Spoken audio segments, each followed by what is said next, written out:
Too comfortable in my wingtip. Just call anonymously. You call anonymously! They know me. They know my voice. They'll know me. Please, you gotta do it for me. I'm begging you. Please. Please. Welcome, all you cool cats and kittens. We're back at the Permanent Detour podcast with your hosts, AJ and Dr. Bob, aka the B-Man. Today we're talking with creative genius of a generation, critically acclaimed writer, and our new best friend, Louis Southard. Take it away, Louis. Oh, thanks, guys. Welcome to the show. Well, it's me, Louis, guys. Welcome, Louis. You guys are friend. Louis. Welcome. Yeah. You're welcome. Thank you, Brendan and AJ. Actually, this is just Louis. This is just Louis. This is the Louis show now. We're so happy that Welcome Louis to the show, Louis. We're stealing it back from you. I'm Brendan. You can't have that. I'm the B-Man. Nobody gets that title. But I like that nickname. Thank you for it. You're welcome. Yeah, thank you for introing. And thank you for coming on. It's for an being our new honor to best have friend. the creative genius second to George Lucas on our show. Second to George Lucas. Dude, don't insult him like that. Yes, sure, he's better. He's than right George. here on the podcast. He's better You than can't George talk Lucas, about him obviously. Like that. Well, thank you guys thank you guys for inviting me. I really appreciate it. I've been listening to the podcast for a hot second, and That's surprising. I didn't think anyone did that. No, I found you guys because of the RR Slugger videos. I'm a big fan of his, and it was very refreshing to see him in a very, very different dynamic, and you guys seem to create a great thing. So I definitely wanted to get in on that. There's no dynamic quite like ours. Yeah, we have an interesting one. No, we love Slugger. Shout out Slugger, great guy. Shout out Slugger like we do in every episode. Like we do. Thanks all our viewers coming from him. No, even our guests are from Slugger. That's true. But hey, we're happy to spread all the love and positivity here. And Not me. I'm a full-time hater. Oh, that's true. But we heard you had some interesting stuff to share with us today. So yeah, tell us a little bit about what it is that you do, Louis. Well, I'm a comic book writer, and I have written a book that's coming out starting this July. It's called Midnight Western Theater Witch Trial, and it's from Scout Comics. It's a Weird West story about a young girl. It's a coming-of-age story about a young girl with her foster mom, just in a fantastical Old West. Let's put it at that. So I'm here to talk to you guys about that. Yeah, and actually, the two of us have been fortunate, and Louis sent us over a pre-order copy of the first two issues so that we could get a head start and talk a little bit about it on the show so that we know what we're talking about when he talks to us about it. Well, I liked your guys' plan of taking the copies that I gave you and converting them into malware files to spread around. Yeah, on the everyone internet. make sure to click the pirate link I'm going to put, below. We were thinking about just selling them for like $1 cheaper than you first, but we decided we'd skip it and go for malware instead. Yeah, just skip right to the virus link. We'll just drain their bank accounts instead with the malware. That's usually a safer bet, I feel. I guarantee no once. other podcast would be putting a malware link, so that makes us unique. Yeah, we're the only podcast in the world that will shut down your computer and steal your money. You guys should make that your slogan at this point. Like, no other podcast will give you malware. Like, this is...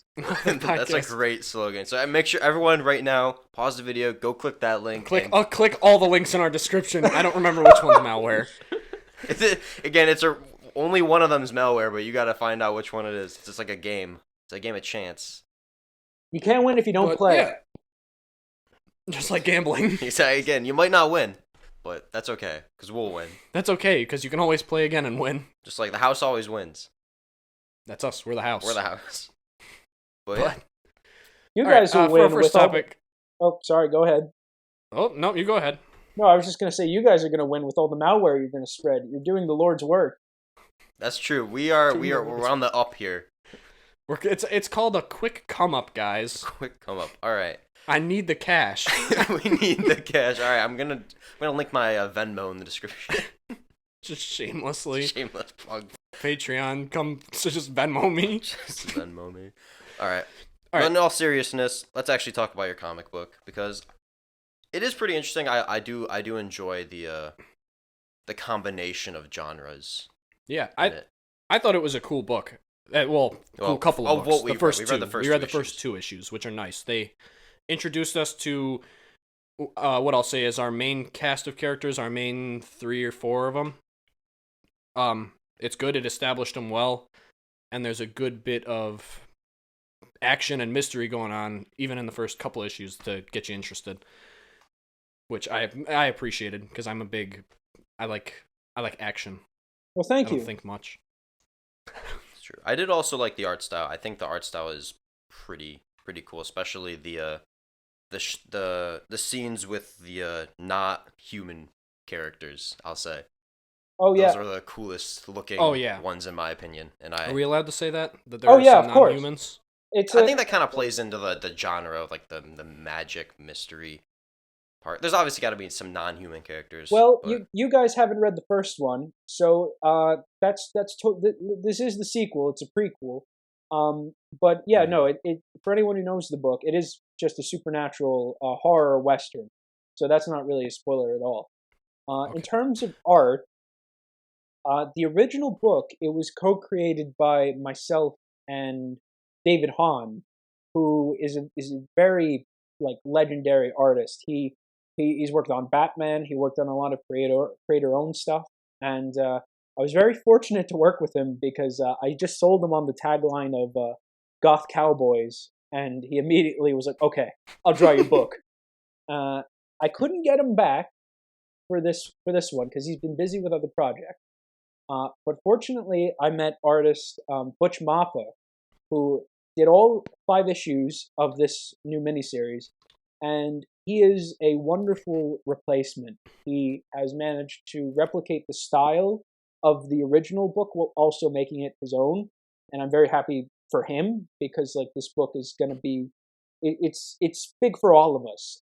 I feel the first book was a bit more, I'll use the word, stacked with its creative team, while this one, it's mostly up and comers, and I'm very happy about that, because I like giving new talent opportunities, and I'm very pleased with the product that we've all made together, because we've also got colorist Sean Peacock, who is a fresh graduate. This is his first gig, and he put a lot of research and effort into this. He read. You guys have read it, so there is a weird undercurrent, but he put a lot of research into old romance comics, from the 50s and 60s, to sort of replicate their color palettes. And that's something, I didn't ask for, the artist didn't ask for. The fact that he put in the work was really just great to see. And then the letterer is my workhorse. This dude has been with me on every project since I broke into the industry. His name's Buddy Bodwin, and he's solid. He does everything fantastically, and I'm very grateful to work with him on everything and anything. And I guess to round it out, the covers are these beautiful Art Nouveau covers by Julianne Griep. And I really made an effort to make sure that the covers stood out and weren't going to be like anything else on the stands with the prompts I gave her.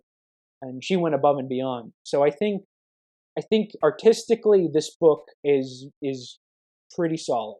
I'm very proud of everyone who did everything they could for this specific book. Well, that's really great. It's good to hear that you have a solid creative team working on this with, I assume you're the head of it. You're the creator, so you're kind of the director of the whole thing. Yeah, but it's great that you have this crew of people that you know and that you've worked with, and even new people that are breaking in, because I don't know much about the comic industry, and it's nice to kind of start to learn about these people that are just coming up in it, such as yourself. Yeah, no, it's well, it was very much a struggle for me to break in. So the fact that now that I do have somewhat of a foot in the door, it almost feels like an obligation to try to find people who can also come in with me, because if I can, then why shouldn't you? It's hard enough as it is. So you can, I think it's just a pleasant thing to do is to spread the opportunity to those who may need it and may deserve it, and but may not get the chance as quickly as they like. So, but meeting all these people is just chance, you know. It's just putting out like a call on Twitter or sending an email to some random person. You just find someone that you think is the best for the job, and it's good. But I think director is, I guess that's a good way to compare it, because you know, I just give them a script, and what they do is they just bring it to life, and you know, I'm nothing without them. So, you know, I'm just thankful for everyone. Yeah, I don't know how much you've listened to the podcast. I mentioned before that I'm a film major, so there's definitely a lot of similarities to the team structure and, you know, director and colorist. A lot of those are this. I wouldn't say they're the exact same, but there are definitely a lot of similarities. Even with just like getting a person to do like a concept art or like storyboards, it's a similar process, and I think it's all pretty fascinating. And I'm also just a little personally curious about how you got into the comic book industry in the first place. Oh, well, you touched on it a little bit, but I'm that's just curious about how you got to this point. That's a story in and of itself. So it all like any good story, it starts in Paris, France. Oh God, now it's a bad. Bad story. No, not the. The bad guys always go there. Not the just French. like the good guys always wear white. I'm sorry to break it to you. A good story has never come from the French people. Sorry if you're French. No, yeah, I'm not. True. But I was attending university in France when I was 18, and I was there for just a bit, and I absolutely hated it. It was not for me. It was everything I hated about school, just cranked up on steroids, and I wanted to get out. So I just dropped out as soon as I could. I got my tuition money back, fortunately, and I moved back to America. I moved to New York, and I'm like, okay, I'm going to take the money that I put into school, and I'm instead going to dedicate it to like this one dream I have. I want to be a comic book writer. I'm going to focus all my efforts on this. And I spent about a year like just focusing on that, and you know, just getting by, but mainly putting all my resources and time into just trying to find a way in, because I didn't know anybody, and I didn't really, it was all brand new to me. So I eventually managed to pitch a book to a company called Action Lab Entertainment in 2019, and they for some reason they picked it up, and I was like, okay, we're in. And everything was going well, and the book was going to come out, but then 2020 rolled in, and oh, what happened? Well, what happened to your book? I don't know. Yeah, what happened? Why didn't it come out? That's an What's wrong with oddly your book? specific year you mentioned. That's I don't weird. know if I'm following. Yeah, why'd you mention the year? Why didn't your book come out? Well, I don't know if you guys were around in 2020, but I don't think we were. no, you guys were on vacation. We're like 3 years old, so I don't. Yeah, I was down in the river when that happened. I just woke up. You woke up from your coma in 2021, and you're like, oh, I wonder what's happened in the past couple of years. I like how in each episode of the guest we just keep getting younger and younger. Yeah, we're 3. We're down. We were 14 as Slugger. Now we're 3 years old. Well, the book. Okay, so the pandemic shut down the entire industry. Printing presses were gone. Every book was put on hiatus, and for me specifically, my first ever book was shelved, put on indefinite hiatus, which was a pleasant talk to say it was canceled before it was ever born. So, needless to say, I was pretty devastated. And but around the time that had fallen apart, another company, Scout Comics, had sent me an email saying they were interested in Midnight Western Theater, I guess my first proper book.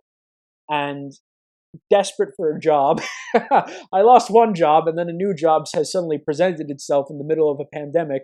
I would be a fool to say no. So I immediately jumped onto that. And then 2021 rolls in, Midnight Western Theater came out, and that was sort of my big way in. And here we are now talking about the sequel. So, yeah, I guess that's a Cliff Notes version of how I got to now. And somehow you ended up here. I'm so sorry. No, I'm glad I'm here. Sorry. I'm glad I'm here, guys. Hey, at least he's trying to hit bottom. You can only go up from here. You can only go up. That's true. It's like a rocket ship when you get this low. No, that's pretty interesting. If you were to, if you were to give advice to someone trying to do the same, I just wanted to break into the comic book industry, what would you say to them? Ooh, I would tell you don't, because I don't need any more competition. I love the honesty. I love it. Yeah, but if you were genuinely talented, I would tell you don't do it, because then I'm out of the job. But no, but seriously, I think if you want to, you know what? I've met so many people who are incredibly talented, but are very afraid of seemingly the smallest things. They're afraid to send an email to someone or a company or to share their idea. So I would just I said this on another podcast where it's like, the way I sort of think about it is if you don't do it, there's someone who's 1% less afraid than you who will do it and will sort of take that spot away from you. And you sort of have to. I think a good way of putting it is you have to risk it. You have to risk the fear of, let's say, rejection, the fear of people not liking your idea, and whatever happens. But if you don't at least put yourself out there, if you don't try to talk to the right people, then you're never going to do it. Like some of the people I've built long-lasting working relationships, they didn't know who I was, and at the time I was nobody. Like I was just some random guy being like, "Hey, work on my Goth Cowboy book." And the people that said yes were just like people that I really I had no right speaking to. But I guess it's stupidity or arrogance or just or foolishness. But I think a good quote of mine that I like to share people is like, sometimes all you have to do is send an email just to the right person. So I think if you want to break in, I think it's a lot easier than you might expect. Wise words. From the man. From the man. Wise words from my. That was a good one, AJ. That was a great comeback you had there. Our great friend Louis. You go wise words. Gave him a 4-minute monologue. I mean, hey, he's not wrong. You gave me big. Worst case scenario, they say no. Yeah, well, and I mean, I think what you said with those people that you said you quote had no right speaking to them or something like that. It may be kind of an inverse. It's those people that you were speaking to that you thought were so high above you probably had the same would have given the same advice that you just gave, where they were willing to take that same chance on the opposite end, where someone new approaches them and they say, all right, this is good, and then they go for it. They take the chance. Oh yeah. And your comic got picked up, and it had it has a sequel now. So must be doing something right. Clearly you did something right. You weren't feeding these guys monkey meat. The monkey. Yeah, this ain't a fast food burger we're talking. This is at least like, steakhouse grade. This is at least Five Guys grade. Five Guys better than steakhouse burgers, man. Yeah, that's true. I'm getting sidetracked. Yeah. I think that was good advice, and I think that was good advice that you can even apply not only to your industry but to other jobs and to I guess just kind of to life in general, to just be willing to take that chance because there are other people that will, and they'll succeed if you don't. That's true. A lot of these industries, especially creative based ones, it's all about connections. Yeah, and your willingness to stand out and to make yourself different. That's what distinguishes people in the creative field. I say that like I'm at all part of it, like you guys are. But can I tell you a funny story about like one of the times I probably met one of the biggest creators of my career? Sure. Okay. So I don't know if you guys know who Scott Snyder is, but he's like the writer. I've heard of him. Yeah. Didn't he write Daredevil? No. He wrote Batman. He was Batman. He created the Court of Owls. He did that like Joker with his face cut off. Like he was big in the 2010s, and he was kind of the main guy of DC Comics in the later 2010s. He was the hot shit. So this last year, November time, I am at a UK comic festival called Thought Bubble, and I'm at the after party with my partner, and I'm pretty drunk at this point. It's pretty late into the night, and I'm just bullshitting with like this group of people, and then my partner, some random dude taps me on the shoulder, and I turn around. I'm like, "What's up?" And then he's like, "Your partner's at the bar. You got to go talk to them right now." And I'm like, "Oh shit! Like, is my partner dead? Like, like what happened? Like, I gotta go. Like, what has happened now?" And I rock up to the bar, and my partner's like, "Okay, don't freak out, but right behind you is Scott Snyder, and you need to talk to him." And I'm like, "Yes, I do." And I had a button-up shirt that I was wearing.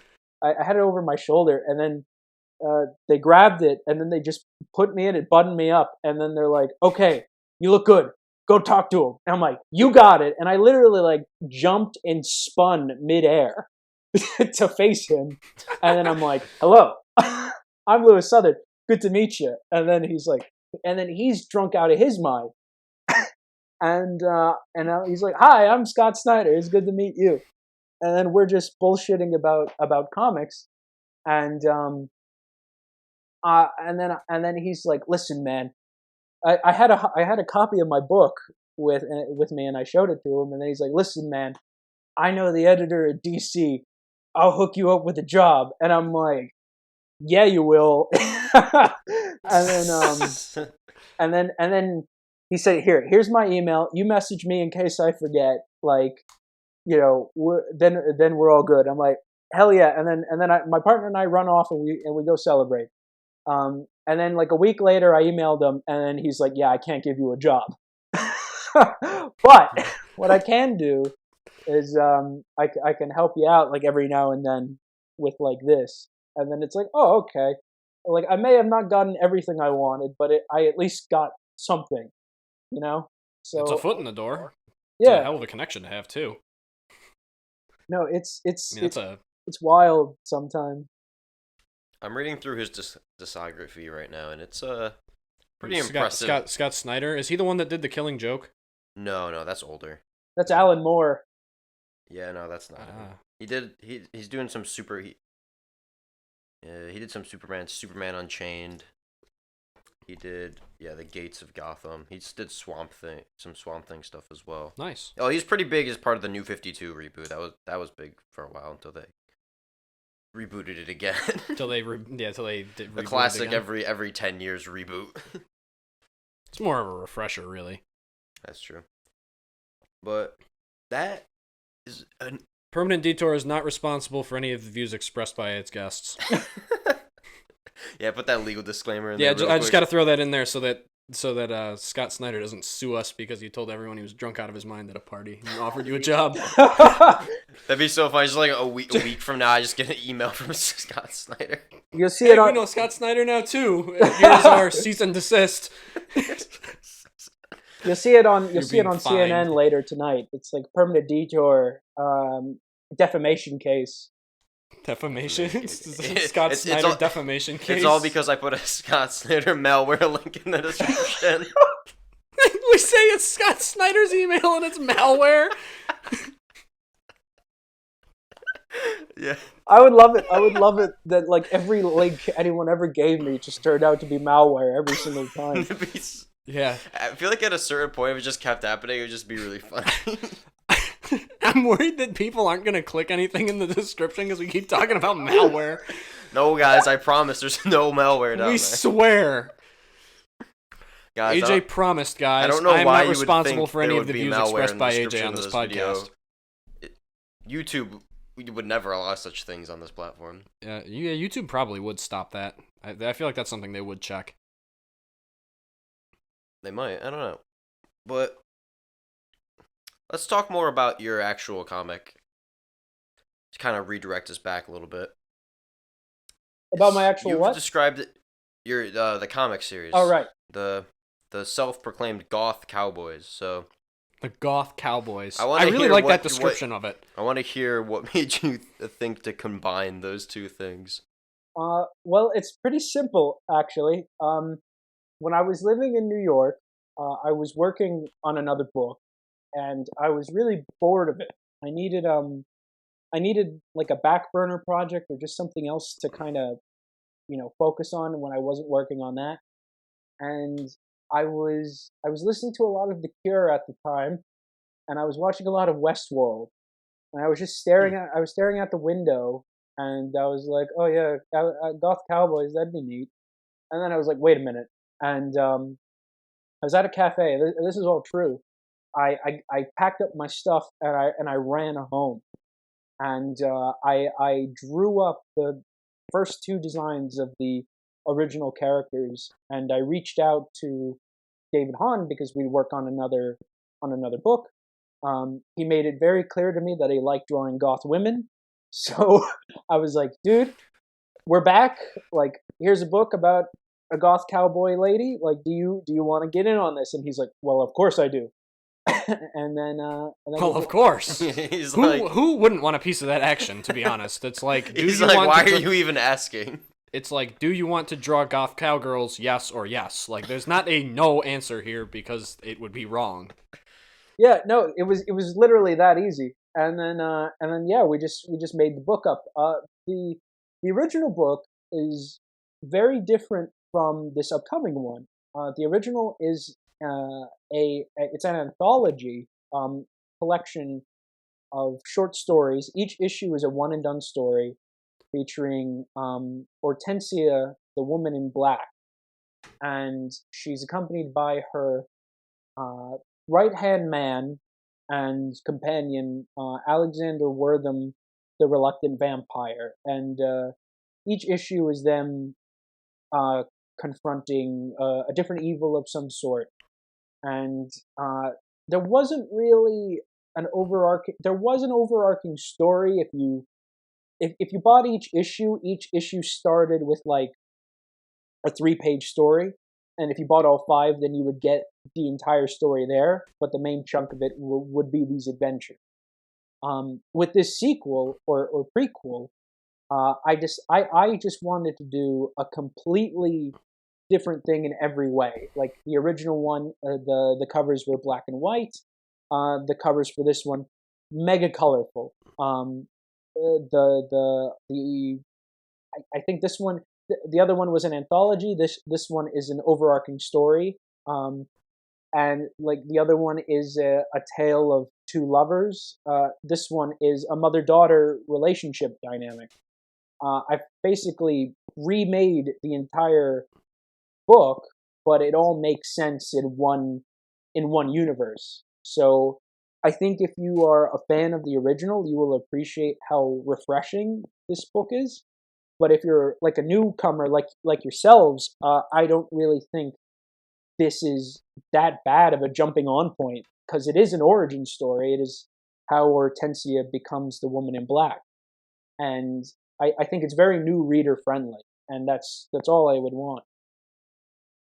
So Yeah. basically, you ripped off Star Wars and this is Anakin Skywalker. Basically, you ripped off Basically, all I'm hearing is that he starts wearing black. We figured this out. We aren't the only people I'm getting it. seeing We aren't the through only you. ones getting a cease and desist today. This is your mistake. You mentioned Star Wars earlier, so I see. I've uncovered your evil plot here. Yeah, all roads lead Well, back to yeah. this is a nerd sod's law. Like all conversations eventually lead into Star Wars. That's true. It's too applicable to any scenario ever when you're That's just because like Star me. Wars is just the hero's journey, which is every story ever made. It's just the hero's journey. No, but Darth Vader's the bad guy. Oh, that's right. That's why what it's makes different. it unique and original. Obviously. No, that's pretty interesting. I mean, it's definitely... I'll give you credit that these first 2 issues, they didn't go super deep in the overarching story, but I think that's because you have to do world building first, and world building, I think, is oftentimes hard. Because you have to do it in a way that is engaging while also makes, like, logical sense. Without, like... this is particularly difficult with, like, when you're talking about magical stuff, just because, like... some stories tend to go into, like, the ultra ridiculousness, and it kind of... Sometimes that'll draw me out when I'm, like, reading or watching something. I think he did a good job. I particularly enjoyed the first scene and how it kind of, like, not necessarily establishes, like... It was, like, it's the girl in the first scene when she was really young, right? Yes. Yeah, well, it's her origin. It starts at the very beginning. But I enjoyed just seeing, like, a monster. I don't want to go into spoilers, but I enjoyed seeing a creature of the world almost immediately. Yeah. And he had, like, the coolest art design. And also without it being explained, you aren't told what is going on. There's not, like, this deep dive into, like, the occult part of it. You just kind of witness it, and then you get to see the result. Yeah, I enjoy a story respecting the reader enough so that basically assuming the reader will have a basic understanding, and you reveal what's necessary instead of just... I hate stories that are over exposition heavy, where it's just like, I'm going to explain to you everything about the world right now. Well... And that works, but I don't think stories are as effective that way. No, I appreciate that, but funnily enough, this is not a spoiler at all. Like you said, it's the first couple pages of the book, but in the original series, the first 3, or no, not the first 3, but like in the original series, each issue opened up with those 3-page short stories that I had mentioned. Those told the tale of how Hortensia, started as like this bright-eyed, young, innocent girl, and clearly something has happened to her to make her what she is in the main chunk of the book. So in the original series, it like the sacrifice is there. Like, it gets to the cultists kill her, right? In issue 4, it opens with the cultists kill her. She's dead. And then issue 5, it opens with she wakes up. She wakes up, everyone is dead. Everyone is dead, and her hair has changed, and she doesn't know what to do, because, it's like something has happened, and I don't know what, but I don't think it's good. And then issue 1. Sorry, continue. Excuse me. Issue 1 of this new series fills in. It immediately opens up with filling in that gap of time that she missed while she was dead. So, I think that's just kind of that's like a fun way to kind of fill in the blank. That's very interesting, because as a new reader, my only context of Hortensia was not any kind of bright-eyed girl. What happened? It is a dead girl, and you only see what happens to her while she is dead. You see nothing besides when she is dead, and then you see her as an adult 9 or 10 years later. Well, think about this. Like, if you're an old reader, you just got your reward. You just got to know what happened in that chunk of time. And if you're a new reader, then you just got like the biggest. You got a big moment. You kind of get what's going on, and you start on the hinge point of that mini-series 3-page short story that you started on with every issue. Yeah, no, I think the responsibility of any decent prequel is you have to have some sort of fan service, and you have to provide some answers. So you can't fully be like, okay, here's just like a random new story. You do have to give the people what they want, but you don't really. You can give people what they want, but you don't have to give it to them the way they like it or the way they expect it. And with this new with this fill in the blank time opening, I'm very happy with how it is executed. I'm very happy with. I think the character. It's not a spoiler. I believe the character you guys were mentioning was the fireman, the demon. Oh yeah. Oh yeah. Yeah, he's awesome. His design is sick. I love he's a him. cool guy. He has a very funny name. The fireman. I think it was pretty funny when they go, "Oh, it's Satan." He goes, "No, I'm the fireman." Well, I got a kick out of that. I'll tell you the truth. I took the name is inspired by David Lynch of all people, because he We just watched one of his movies. Yeah, we did. Oh really? Fight Club. We watched Fight Club. You watched Fight Club? Yeah. No, not David Fincher. David Lynch. Oh, my bad. Never mind.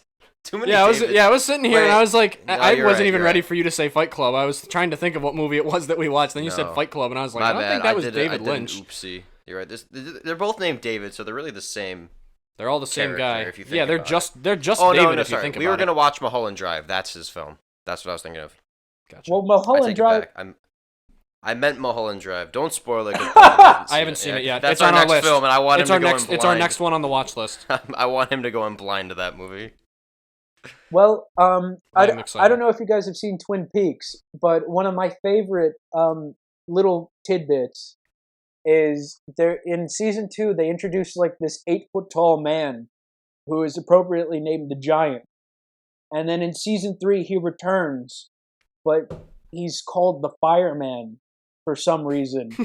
And and when people asked him like, why did you change the name from the Giant to the Fireman, then he's like, I don't know. Like, I'm not going to explain that. I don't have to explain myself.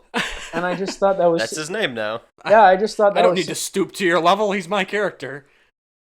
I thought that was such a novel little thing where I'm like, okay, like that's just funny. And it's also just such a simple thing. So...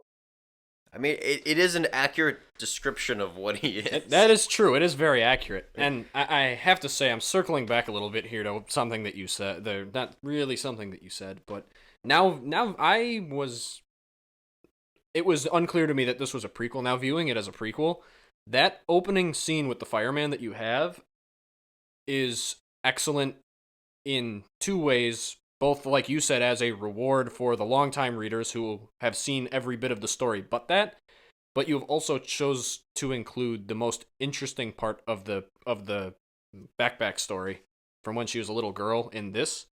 So it's a very engaging way to intrigue new readers and pay homage to the longtime readers of your series. Well, that's what I was talking about earlier. With like when you're writing a story, you have to respect the audience, and if it had been written, and everything you explained here, if that had all been written out, or not necessarily in a paragraph form, if I had known all the stuff from the first one, I don't think it would have been as effective as the scene. Well, it may have been, because you don't know. I mean, we got the most engaging part of that. Like, exactly, but I'm saying maybe. I think I don't know. that's why it hit so strongly, is because I didn't know all that context. Now, it would have been great as like if I had already read the first part, because then I had actually watched the story. It wouldn't just be I got hit with a bunch of exposition at the beginning. Yeah. And now I know what's happening. Because that just doesn't really work for a story like this. So I think respecting your audience is extremely important. And I think you did a really good job with that. Yeah, but I've seen examples where that isn't the case. So it was nice. I liked going in blind. I like going in blind to a lot of stories because it just kind of lets you absorb the world from a very neutral you don't have standpoint. any. It's neutral. You have no preconceived notions of what it's going to be about. So I like that. And Yeah. obviously we don't read a ton of comics. I've read some, but not a ton. But it was also refreshing to read a comic that's not superheroes. That's be true. honest. Yeah. Honestly, that was one of my favorite parts about this. Is it's wow, look, like stuff that's not guys flying around and beating up poor people. Well, you know, Can you believe it? He's done it. Done it. Original He concept. found it. Oh my god, he figured it out. We can use this well, for more than superheroes, guys, and it's actually entertaining. Well, first of all, thank you so much for the kind words. I really do appreciate that. And yeah, I couldn't agree with you more. I feel like respecting your audience is, I think a lot of people say they do it, but they don't. Yeah. I had an editor that I was working with one time who like I gave him a script. I turned in a script, and he came back to me, and he basically told me, like, you have to make this more obvious. Like, you have to. No. It wasn't that. It was one character is not referred to by name at any point until the ending, because the twist is that, like, the character you've been following along was another character you had already met, but in a different stage in their life. And the last page reveal is supposed to be like the reveal of, like, oh man, these two are the same characters. Like, how did this happen? And I remember, I turned it in, and I thought, like, okay, that's your big stinger. And he's like, you can't do this. And I'm like, okay, well, can you tell me why? And he says to me, I got it. Like, it's not confusing, but our readers typically read along a 4th grade level, and we need to make sure that they're getting as much as they can from our books. And I was so infuriated in that moment, because it's just like, it's just, okay, one thing I hate is the corporate side of making anything. You know, any creative who actually gets to make a living off of their work or their art, I think the cross to bear is your corporate swine, so to speak. And because that's just so that's so cynical, and that's so upsetting to, like, hear from someone. Like, we don't have faith in our readers to get the point. And I think, like, that's not at all how you should think of it. And if anything, if you're worried about those people, well, you should be wanting to get, like, the readers who can understand it. If somebody doesn't understand it, well, they'll just reread it and, like, figure it out. What are you talking about? Executives always have the best ideas. Yeah, if you're saying that, it's like, oh, our readers read at a 4th grade level, they won't get it. It's like, well, maybe if we stop writing them at a 4th grade level, they'll start understanding it better. May I ask what the target demographic for this comic was? For the original? Do we want to know? For the one you're talking about, yeah. Oh! Like, what was the? Oh no, this was for adults. Well, it's not a lie. Yeah. No. This is not a lie. This was the original. I'll just spill it. Why not? You're gonna get the tea here. Ooh, exclusive. All right, guys, permanent Detour exclusive. Lewis's greatest secrets revealed. This was the first issue of the original Midnight. Because it was not explicitly said in. Because, like I said, it opens up with these 3-page flashbacks of Hortensia as a little girl. Like, here's Hortensia, it's this little girl. Then it cuts to the woman in black, like, 10, 15 years later. And then, she's never referred to by name until the last page, when her boyfriend's basically like, oh, what an adventure, Hortensia. And then you're supposed to be like, oh, holy shit, like, how did this little bright-eyed little girl become this, like, cold-blooded killer? And that's to spark some intrigue, and that just seemed very very out of left field as a critique. Gotta love it. Come on, man. Why are you not targeting elementary schoolers with this, man? That's what you should be doing. That's where you messed up.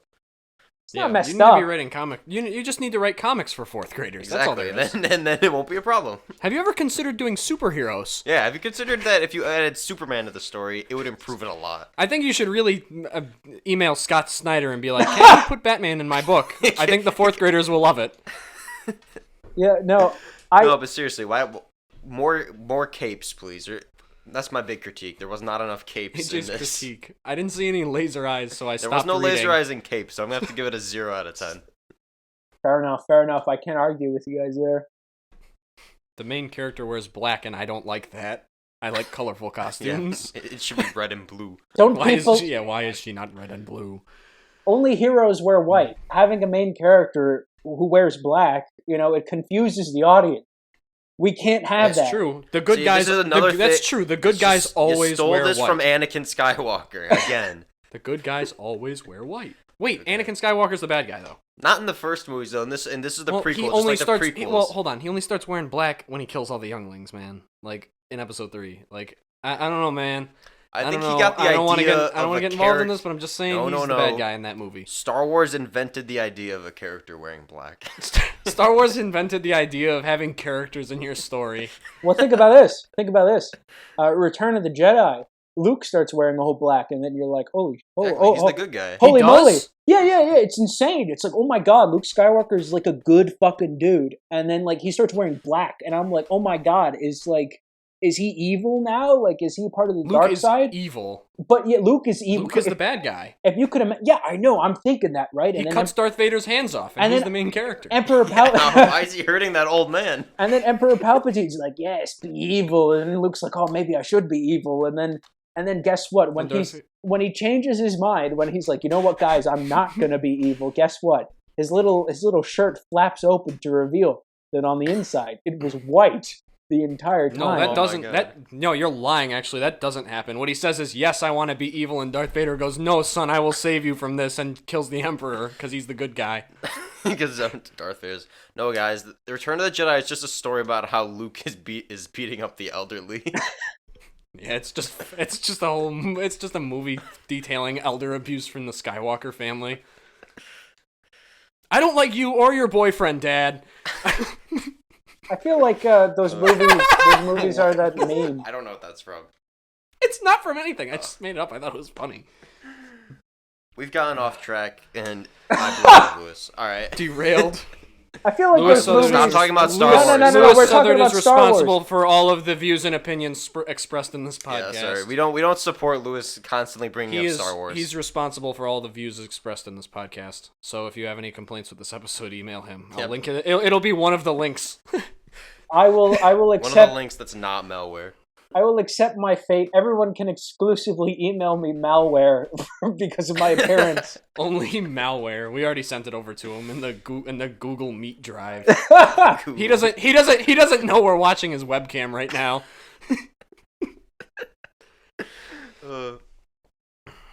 That's pretty cool. Back to the comic. I'm curious. What do you think is the most difficult thing when creating, in terms of the actual process of creating a comic start to finish? Well, what's the most difficult? Well, that's a very good question. Honestly, it is assembling the creative team.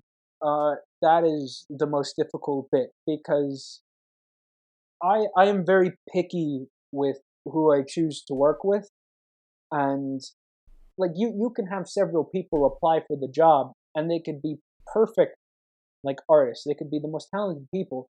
It doesn't mean that they're right for that specific job.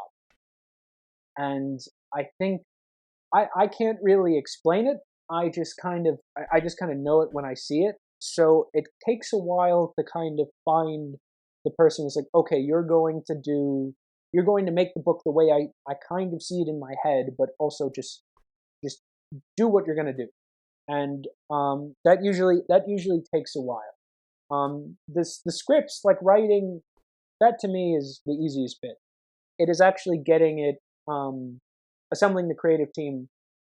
That bit's hard. But I will say this: every person, it's almost frustrating at this point. Every person I have worked with on any of my projects has gotten picked up by Marvel or DC, and yeah, damn, I'm starting to feel like always the bridesmaid, never the bride at this point with all the people I've worked with. But I'm fortunate enough to, I don't know, my partner tells me I have an eye for art, but I don't believe that for shit. But some people, you just get lucky. But other than that, the I would say the secondary most difficult thing is you kind of caught me in a rant talking about it, but just the corporate element. When you make a book or when you work on a project, that's kind of your baby, and then you kind of have to hand your baby off to somebody else, and who thinks that they know how to work with it better than you do, or conversely, they'll just neglect it entirely. And that in and of itself is very stressful. It definitely takes a lot of the appeal out, but it's one of those things you have to see to the other side. You know, once you get past all the suits and get past like all the approvals and whatever else, then you're kind of on the home stretch, just getting your book out to the fans. And you know, if we want to talk about the hardest bit, I'll talk about the bit that I love the most, which is like right now, where I love going onto shows and being able to talk about it with people. And I love going to stores and doing signings and or conventions, and I'm just happy to spread it around, you know, because you know, aside from wanting to make immense profit, so I can install a hot tub, 2 hot tubs right next to each other, for our 15 friends. Yeah, for our 15 friends. Well, 30, 15 each. Yeah, why not? If 2 hot tubs, 30 people, sounds like a good time. But you know, like, it's just nice to get it into the hands of people, have people enjoy it, have people. One of the nicest things that like I ever got from doing any of this was 2 things. I had people sending me fan art, which I really appreciated, and I had somebody send me a custom figurine of Hortensia from the first book, and that's pretty sweet. Yeah, no, that's awesome. It's just kind of nice to see people get inspired from what I'm doing, and just, you know, just make people happy. I guess it makes it feel like it's not just for me. You know, it's just nice to see that it's having. You know, it's not the biggest thing in the world. You guys clearly never heard of it until I reached out to you guys. But you know, when people do find it, when people do appreciate it, it just means a lot. Yeah. Well, also to be fair, we don't read comics that often. I don't really read. AJ had to read it out loud for me. Yeah. Also, I had to spell out all the words. There's a lot of big boy words in that comic. Yeah, it took a while for us to read it because AJ was teaching me the bigger words, but I think I got it. It took me a while to figure out the name of the character, though. There's a lot of letters in that one. Yeah, that was a bit more. I think you should really tone that down to I think 4th grade's even a little high. I was thinking more 1st grade level with the names here. Yeah. Just a piece of friendly advice, Louis. Don't mention that you go on other podcasts here. This is the second time you've done it, and I'm not going to let it slide a 3rd time. Just friendly advice. I'm sorry, Brendan. Just stop. I'm sorry, okay. please. Wait a minute. It's like there aren't other podcasts. There are other. No, there isn't any other podcasts. There aren't other podcasts. He's only on this one. There isn't. Here. Brendan, please, I'll never go on any other podcast ever again. I swear. Please, Brendan. That's what we like to hear. This is the kind of patronage we look for from our guests. Kiss the ring. I do guarantee that no other podcast you go on will be quite like our experience in Google Meet. Yeah, I promise you. To any up and coming guests that are interested in getting into the show, there will never be another podcast that will threaten you in private. Yeah, I met you guys for 5 minutes. What a great advertisement! Give me what an malware, amazing and then blackmail me. For this podcast. We sell malware and threats. That's all this podcast is really about. Louis did not know what he signed up for when he sent that email. Louis thinks you guys think Louis is having so much fun. You have no idea how scared he is. I listen to the Slugger episodes, and it's like, oh hey, let's talk about Lego. Like we're building Rock Raiders, and it's like, oh man, how nice. And then I sound so nice. And then I come on, and then it's the first 2 minutes of meeting you guys. It's like, we're gonna fucking put a gun in your mouth and ask you if you believe in God. like here we go. Like, this is gonna be hardcore. And it's like, okay, well, you know, if anything, it's refreshing. It's nice. Yeah, we like to open up on scary things and being mean about your comic, because then it can't get any worse when we record. You know, it's more of a psyop. This is a military psyop, Louis. Did you know that? Well, I was wondering why you guys gave me that tab of acid before we started, and you know, now that I'm looking at like all the suggestive and subliminal material I'm looking around me, you know, like I'm starting to. Yeah, stop asking about those numbers on your screen. They're not important. I know you can't see them yet, but you will. There will never be another podcast experience quite like this one. No, we're the only one. We're the only podcast to exist, actually. So literally, there won't be another one. Yeah, after this podcast, I'm gonna black out and wake up 5 years from now, like living in Tijuana, and I'm working for the CIA. Like if that's the case, you wake up and the president shakes your hand and says, "Good job." Good job. You have no idea what you did. You did good out there. I wake up and Joe Biden's giving me like the Medal of Honor. Like I'd be terrified. I believe you're talking about I believe you're talking about our supreme overlord, Dark Brandon. Oh, of course. All right. Side tangents. It's the politics hour now, guys. Yeah, guys, we're gonna talk about politics for the next 2.5 hours. The next 2.5 hours of political. Actually, he's in Britain. The politics corner. He's in Britain. I could not tell you the Prime Minister of Britain. So I think it's Boris, Rishi Sunak. No, he's gone. He's gone. It's Rishi Boris Sunak. is gone. Who? He sounds a lot less funny. Yeah, Boris Johnson sounds funnier. He reminds me of Boris Yeltsin, Russia's finest president. The only one they had before Putin became president for 23 years in a row.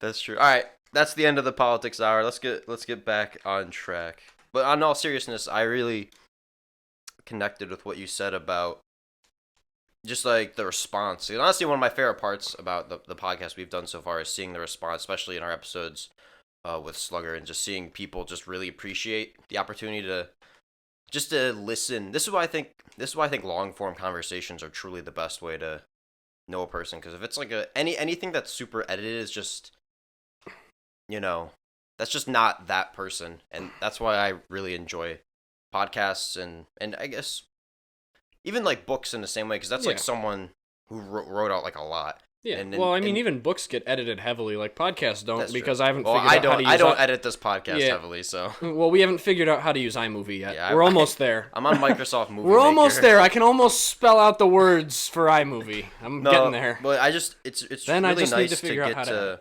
talk with someone for a long, extended period of time, mostly unedited.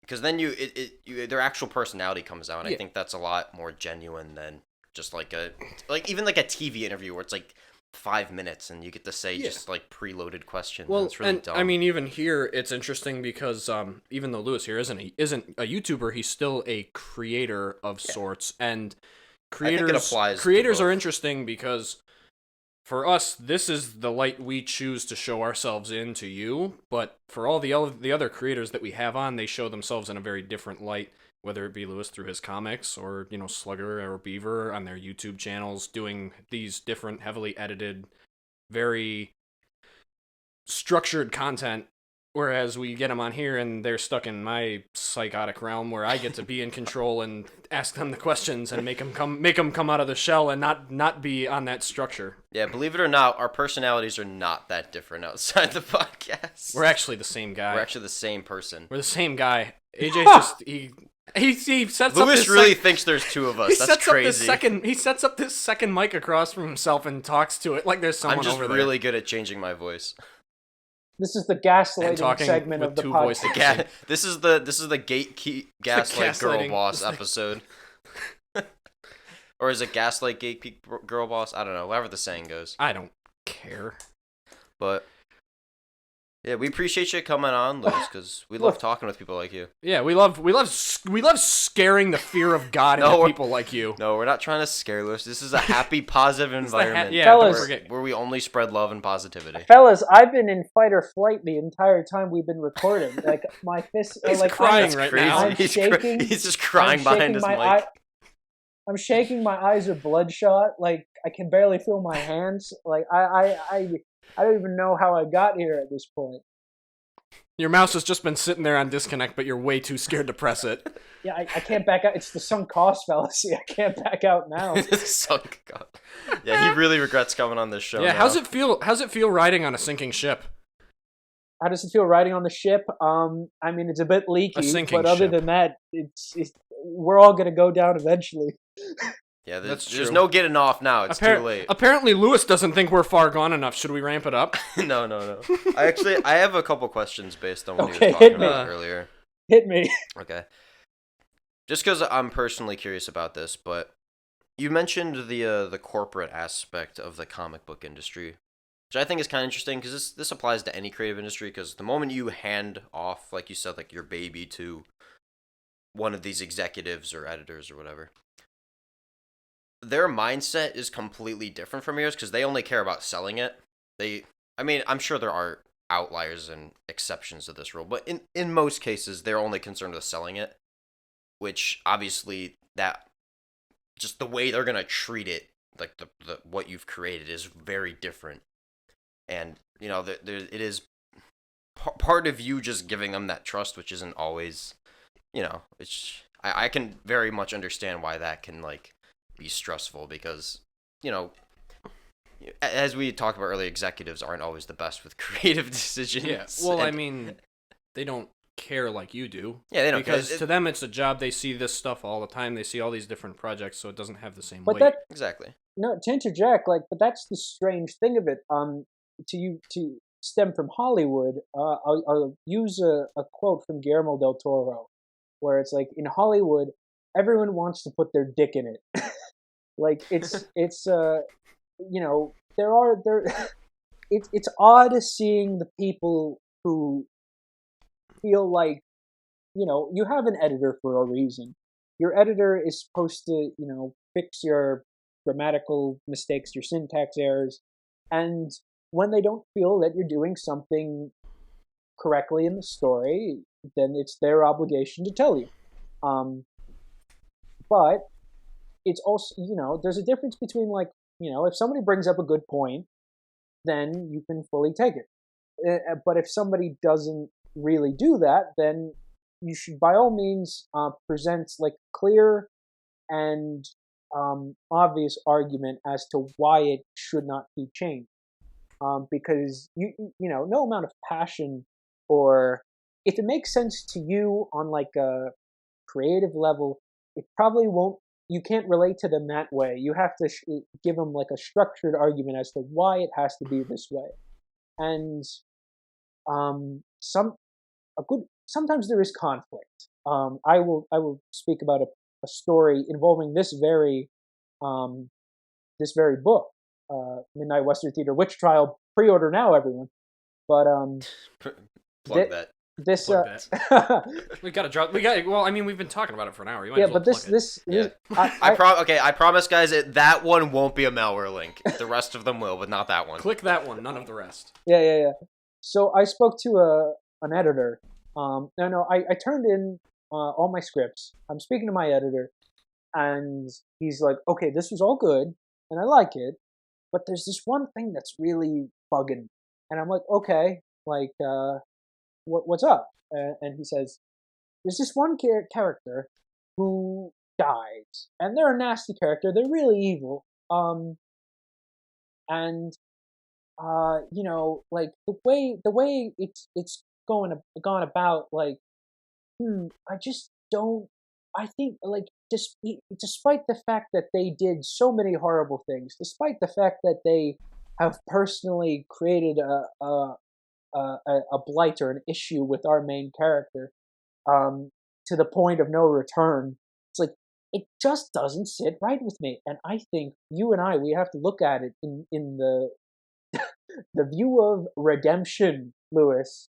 He said to me, "Instead of killing him, what if we made him disabled or poor?" Because I feel I feel that if there was a big change in their life, then that would cause them to become less evil and grow more human, see things in a whole different way, and maybe they will be guided towards the light. And I I could not believe what I had heard, and I just was I was just like, okay, I'm not gonna do that. I'm gonna keep the death. because he deserves to die. And I have to be honest, that's not where I expected this to go. Yeah, I'm gonna be honest with you, Louis. I'm having a little trouble believing that as well. It's a little shocking. Yeah. Imagine how I felt, and this is my boss. This is also his book. Yeah. I mean, I was surprised, and I didn't even write this thing. This is his baby, and this guy's like, what if instead of killing the bad guy, we made him disabled? Yeah. Well, the violence is too much for fourth graders. That was the problem I had with your book, is it was too violent. It scared me. Yes. No. I didn't like the zombies. They were really scary looking. But that's like insane though. Of like, yeah, the first issue, it opens with the main character, being a murder machine, killing all these bad folk. And then when it comes to the main antagonist, it's like, no, we can't do. I don't know about you guys, but in movies or TV shows, I hate that when they kill millions of people, but when it comes to the main bad guy, they're like, no, we can't. And it's like, dude, just do it. I'd really like to circle back there. You're talking about this issue that we've read, the opening scene with the with Hortensia fighting all the creatures. I really wanted to know, why did she have to kill all those zombies instead of just shooting their legs off so they can't chase her? I think well, they're zombies, so it's just like, oh well, we got to kill them so they don't spread the infection. But did she consider their feelings? Did you consider their feelings, mean. Louis? Yeah, no, I'm sorry. I'm sorry. We should have took all the zombies' money away, so that they wouldn't. Yeah. They would become less greedy, and then they'd have to re-examine why they're eating people. It's like, oh man, maybe I'm doing something wrong in my life. But they're not even taking their wallets when they're done with them. That's why they're not making any money. So to tie back to your original question or point, like it's good to have people tell you that maybe there's something wrong with what you're making. Nobody wants yes men. Nobody wants like a fleet of supporters when you're trying to make something creative. Constructive criticism is the lifeblood of trying to make anything good. And it's always amazing to have people who will be honest with you, and they won't protect your feelings. They're just going to look at it objectively. You have to treasure that with whatever you're making. But it doesn't mean they're right 100% of the time. Some people will look at you straight in the eye and give you the worst opinion or worst idea in your entire life, and you just have to have it could be your boss, it could be somebody higher up. You just need to have the courage or just the belief in your own product to be like, you know what, that's an idea, but I don't think that's going to work for mine. You may not agree with it, and I don't agree with your perception of it, but at the end of the day, if we can't reach a compromise and we can just work with what we've got, then we'll leave it up. We'll just leave it to the readers. The readers will decide on whether or not it was satisfying. Because you don't know until it's out. Are you sure they can do that? Should you ask your editor? Yeah, no, I'm sure they can figure it out. No, I totally agree with everything you're saying. It is again, you want to take feedback, and because I anytime someone like watches Film Mine, I always really appreciate getting feedback and like hearing what they thought of it. But sometimes someone will say something that completely changes the core of the story, and I'm like, okay, well if I did that, then it would be something completely different. Yeah, it would be better. It'd be theirs. It's like it just totally changes everything with that one point. It's like, okay, well, like, yeah, you just those are the types of comments you have to ignore, because I truly believe that when you're making something, you have to make it for yourself. Like, obviously, you need to consider what the audience, again, respect your audience, and they are really the most important people in any creative industry. It's like, will the audience enjoy it? But you also have to make sure you enjoy it yourself too. Like, you can't just like alter it to the point where it's no longer your original. I mean, you can there's pivoting, but then there's like changing the core of it. You know what I mean? Well, I suppose I can speak on this matter from business experience. I'm no creative, but I'm also not owned by a corporation. I think it's very important that anything that you do, anything that you work on, make sure that you really are proud of it and happy with the finished product before you put your name on it and put it out there. You know, it's... I agree. Even if you have a whole team of people that are working with you, that are working on it, you know, if you're the head, you know, like for you, Louis, this is your comic, you know, it's important to make sure that you are happy with the final product at the end of it, you know, and that everyone else has done their jobs to the best of their ability, which to me it's apparent that they have, and from your kind words about them, it sounds like they have. Well, thank you. I agree. I think it's a terrible thing to slap your name on something that you'd be ashamed of. Which is why even with the work that wasn't, let's say, that didn't have any passion or I didn't have any real attachment to, I still wanted to make sure I was trying my best, because even if your worst is still good, then that's still something, you know. People can't be like, oh, you wrote this incredibly shitty thing where it's very apparent you didn't even try. But and then that's forever on your record. But if you just look at, there's a good quote. I forget who said it. I think it may have been either Ian McKellen or Christopher Lee. But it's like, the most important thing I'm doing is what I'm doing right now, if that makes sense. Yes, I'm familiar with that quote. Yeah. I do not remember who it comes from, but I am familiar. Yeah. I really stand by that. I think that's the right way to look at things. Because the worst thing you could do by half-assing any job is giving the haters or just your detractors or ammunition, you know. And you could put in all the effort and people may not like it, but at least you could rest assured knowing at least I tried. But and if you didn't, and everyone's like, we hate this, you suck, you know, never do it again, then it's like, oh, okay, well, you know, what was gained and what was lost? It's nothing. It's almost like you wasted your own time. And I think I think a lot of people do that. And I get it. You know, sometimes you just want a paycheck, or you just want an easy gig, and everyone's got to eat. But me personally, I just want every chance I get to make sure it's something, as opposed to it just being whatever. Yeah, and I mean, even to do something and have a product come out, maybe not even as well as you expected it, or not as well as the consumer expected it to be. Doing something without putting in like the effort will be more apparent than something that is good with no soul.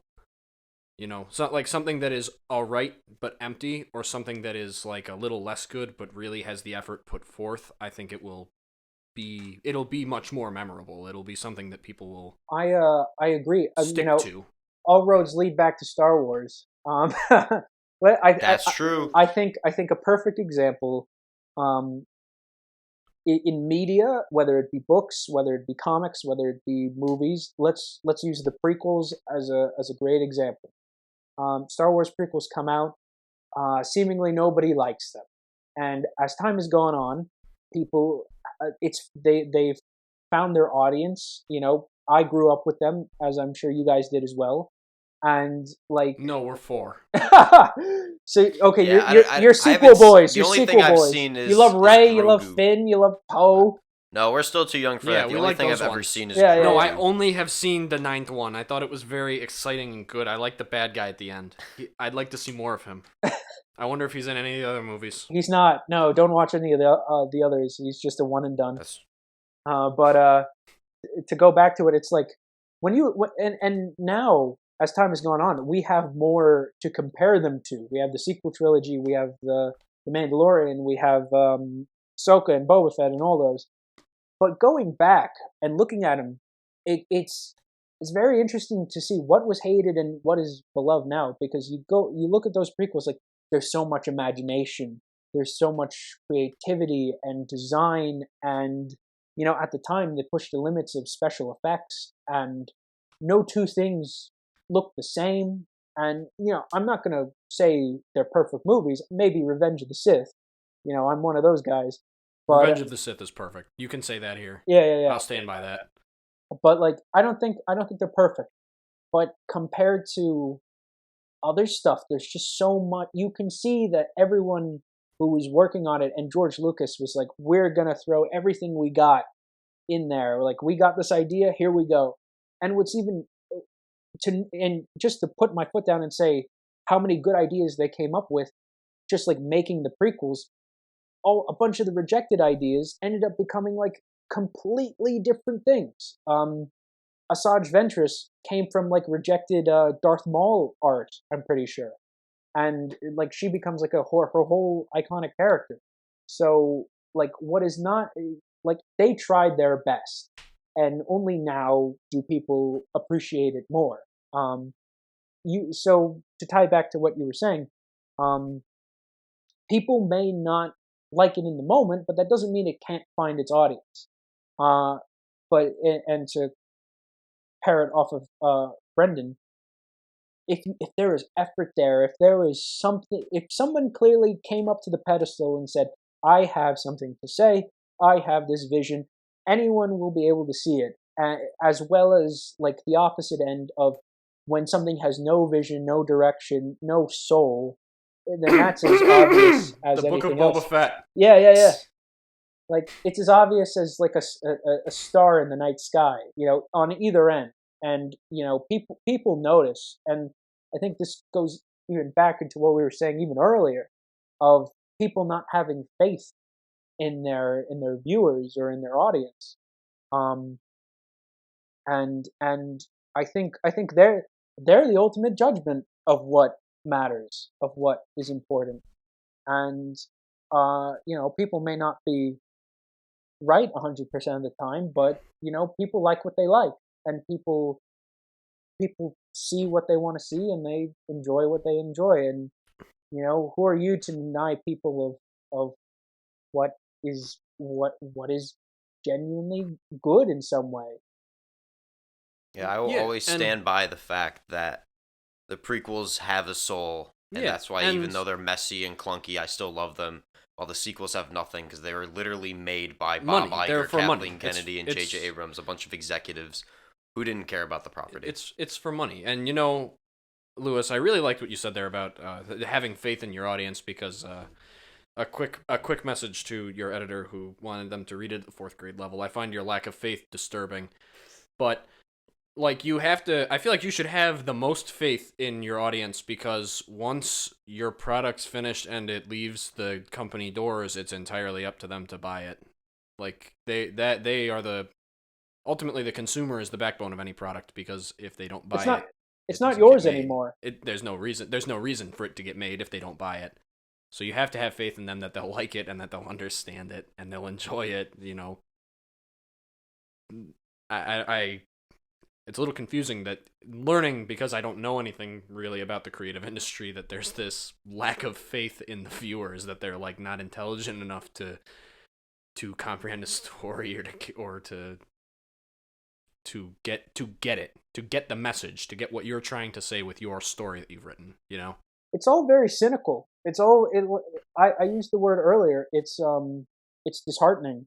I see what you put in the Discord. It's disheartening, because I don't know. It seems like a great insult, to have like the people that are, helping your company. They're paying you. They're giving you money, and you look at them as what, like pigs eating slop? Like that's egregious. And you're not running a farm. You're trying to run a steakhouse here. You're trying to give them something good that they'll enjoy. Give them their money's worth. We're striving for at least Longhorn level steakhouse here. I'll be honest with you guys. I'm not coming to you with Midnight Western Theater Witch Trial pre-order now and telling you like I just wrote like the next great American novel. Like, all I can tell you is that I wrote a story that I'm happy with, and I think people will enjoy for a multitude of different reasons. I don't think it's going to change your life. I don't think it's going to, it's going to make a statement in any way. I just think people will enjoy reading it. I don't think it will insult you in any way. And I think the people who do enjoy it will enjoy it for whatever reason they will. And that's all I would want. That's all I would want. But oh, go ahead. Oh, no. Finish what you're saying. No, but it's just like, to me, this is a fun book. This is just it's a good time. Like, I have fun making it. And, I have shared it with people, and a lot of people have enjoyed what I've made. And then when you have somebody come in and be like, like, we have to package it in a completely different way, it's almost self-sabotage. Because it's like, no, I know this works. The proof of concept is sound. And, it's almost like you're trying to sell it to people who don't exist.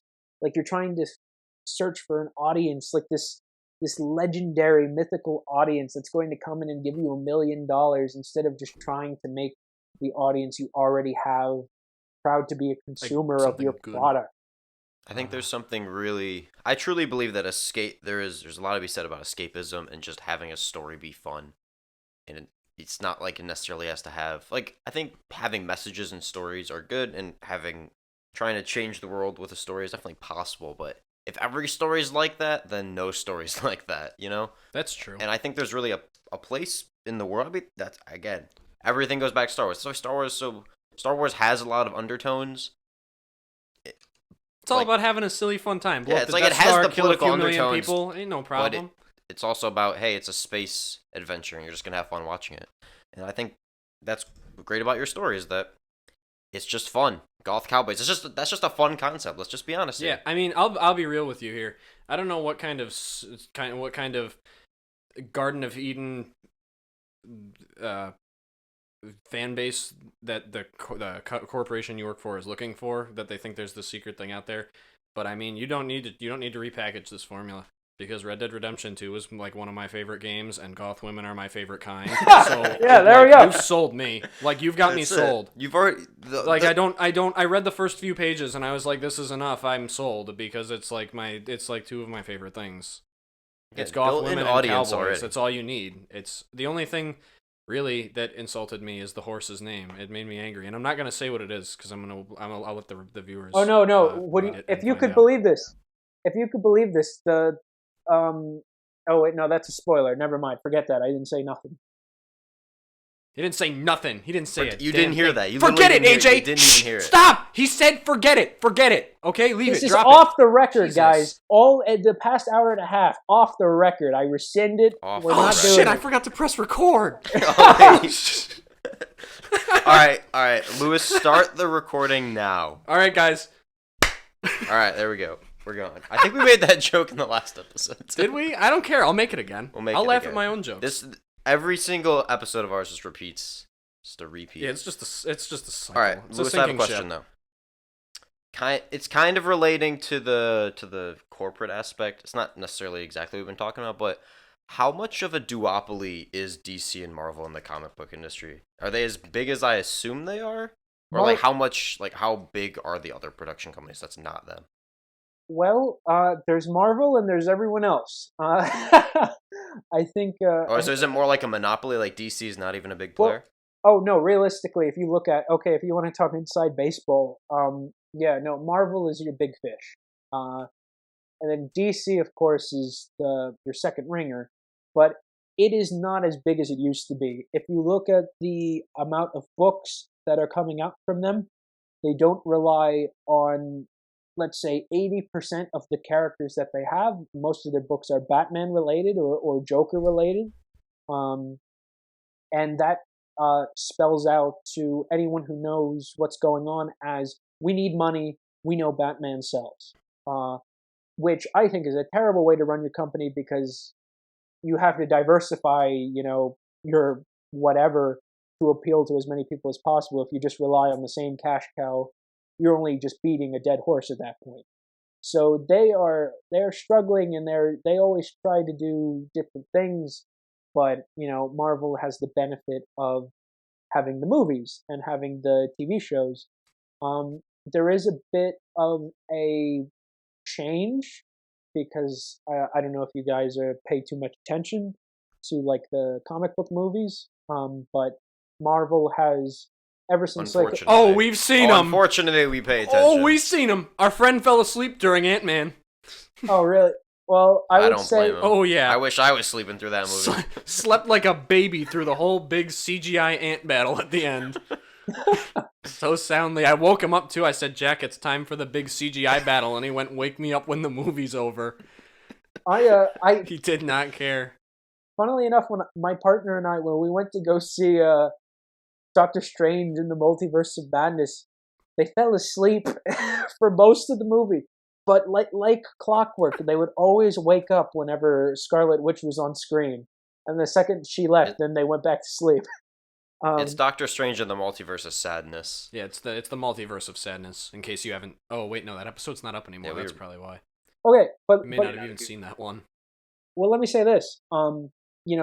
Marvel since Endgame, I think, has really, or I guess that Spider-Man movie, has taken a bit of a dip. I know I saw Guardians. I really like that, the newest one.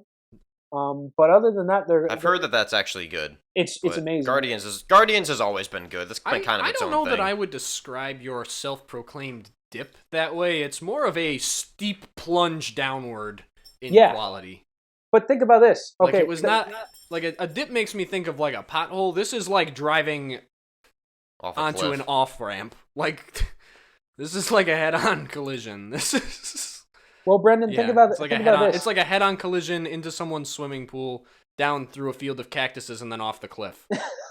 Comically large spoon.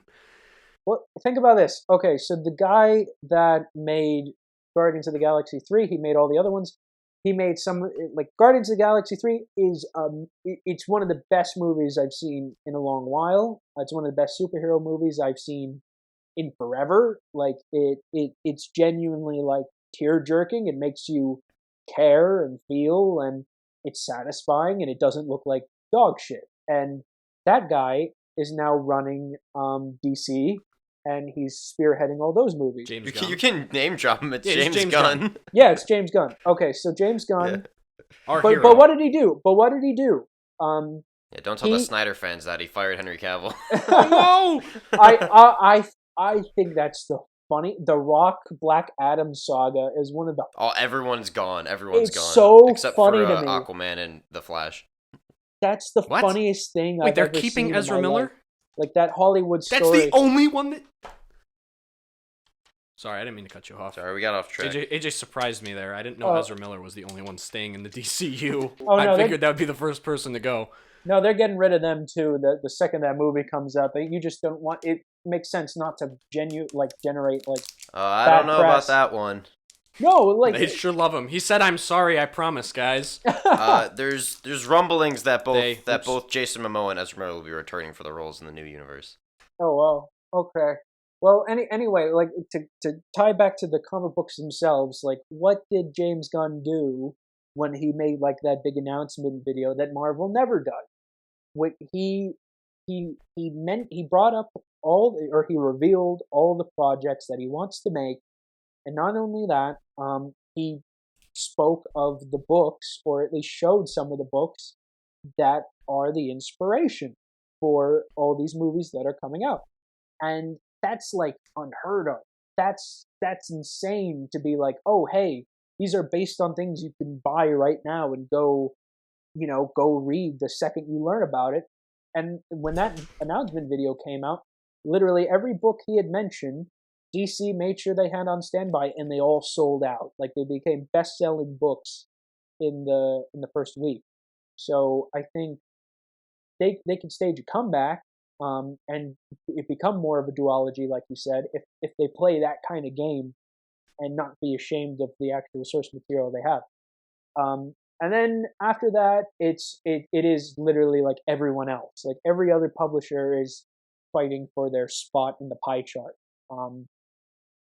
Everyone has a right to exist. Everyone's trying very hard, and I feel that a lot of independent publishers are creating some of the best comics on the market right now. not to disparage Marvel or DC. They're creating amazing books, but I think if you want something off the beaten path, if you want something fresh or some newer concepts, or if you're just sick of superheroes, you have to look elsewhere. And I would say we're living in the best time for that.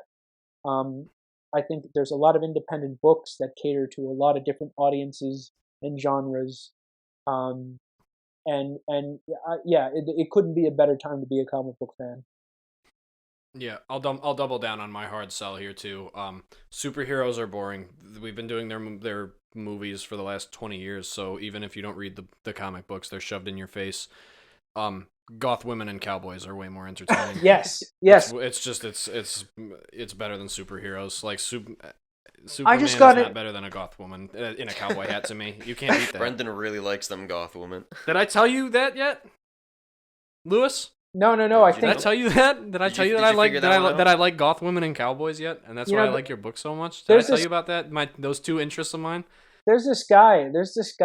Every time I post about Midnight Western Theater on my Instagram, he comments every time like Hortensia with like heart emojis, and every time I see that, I'm like, calm down, sir. It's just a drawing. Like we gotta simmer down there. Don't ruin his dreams like that. Don't stomp on his dreams, because he might be me. It's you. I knew. It could be. You didn't know. I knew your name was familiar. I knew your name was familiar. Oh, hold on. Wait, it's coming back to me. Well, of course I know him. He's me. All roads lead back to Star Wars. Ask me a Star Wars question. Hit me with one of those. Oh, Star Wars question. Okay. Yeah, well, enough of true. this. We're past an hour and a half. It's your turn now, Lewis. Yeah, we passed an hour and a half. It's your turn to do things you want. Oh, okay, great. Yeah, what topics do you want to talk about? Oh man, it's your guys' show. We've talked about me enough. What do you guys want to talk about? What? Well, we've been directing the conversation for the last hour and a half. That's why we're it on you. We'll let you ask the questions now. Oh. Yeah, we passed an hour and a half. That means it's your time. It's your New York State mandated lunch break. Okay. Okay. Let me think here. That's a good one. Well, what? Okay. You guys. It's a lot of pressure. You guys are okay. He said he had a Star Wars question too, and then I just added some pressure, and he's folding. I was asking you guys for a Star Wars question. Star Wars question. But anyway, okay. So if you guys are clearly film buffs in and of yourself, and we're talking about prequels, like Midnight Western Theater Witch Trial pre-order now is a prequel to your to my book. Do you feel that the prequels benefit the original films or detract from it? And conversely, do you feel like something like a sidequel, like the Clone Wars, benefits the prequels? And as such, do you think that's bad or good? Like, should something stand on itself without an assistant material? Or do you think that, like the more the merrier? Like, the more you have, the more answers, the more backstory, like, it can only do you good. I think a successful prequel, or really any spinoff, it needs to do both. It needs to be able to stand on its own while also accompanying whatever it's going through. This is why, we'll tie it back into Marvel. This is why I think Infinity War is an infinitely better movie than Endgame, because you cannot watch Endgame on its own. But you can watch Infinity War on its own, and it's a great movie, and there's a great villain, and it's all cohesive. You can't do that with Endgame. Endgame just doesn't work as a movie by itself. It's a fine movie, and it's a good ending for like the whole series, but I truly think it's a much worse film than Infinity War. AJ, can I remind you that he asked us a Star Wars I was tying back in. I was using that as an example, and I think this is why the Clone Wars perfectly ties in for the prequels, because it basically does all the Anakin development that you don't get in the prequels, which is really the one thing I think was between Attack of the Clones and Revenge of the Sith. Anakin does have, honestly, they do a decent job with like the Sand People scene in Attack of the Clones, but dude, spoilers. Oh yeah, no, not from the movie from 2004. No, 20-year-old movie. Yeah, but I think And it also does a great job of developing the relationship between Anakin and Obi-Wan. And I think Clone Wars is almost an essential viewing if you want to do the entirety of the Star Wars timeline from Episode 1 to 6. And I also believe Rogue One. Honestly, Rogue One might be the best tie-in movie to any Star Wars movie because it ties in almost perfectly to A New Hope. Better than the prequels do, honestly. Well, the prequels are sort of far removed. True, they are, but I think we're talking about an accompaniment, you can watch Rogue One without watching it. I think one of my coworkers said this perfectly. If I was going to show someone a Star Wars movie and they'd never seen a single Star Wars movie, I would show them Rogue One. Yeah, actually, a friend of mine who has never seen Star Wars, I recommended Rogue One to him. He said, if you would start on one, which one would it be? And I said, watch the original trilogy, but watch Rogue One first. Yeah, and I think Rogue One, as a standalone movie, it's great, but it also, since it ties directly, perfectly into A New Hope, that you can watch that too. Andor, I think, also does a decent job, even though I think you should, if you were to watch Andor, you would need to watch the prequels first. Yes. And yeah, let's be honest, that's like the one really great thing Disney made was Rogue One. But and Andor. Yeah, I kind of think of those almost as the same, just because they're literally made by the same exact people, the same writers, the same director. Yeah, they were just made like 7 years apart. Yeah, that's true. More than that. Oh my God, it was more than that. It was like 8 years apart. And I guess the prequels, like, yeah, I feel like you couldn't watch the prequels and then not watch the original trilogy just because that's only half of the story because it's Anakin. Well, okay. To me personally, I think the prequels in Star Wars are the more interesting half of the story. Not that, it's not a complete story 1 through 3, but it sort of is because it details the fall of Anakin Skywalker. And I always thought it was more interesting because it's showing you the downfall instead of the redemption of this character.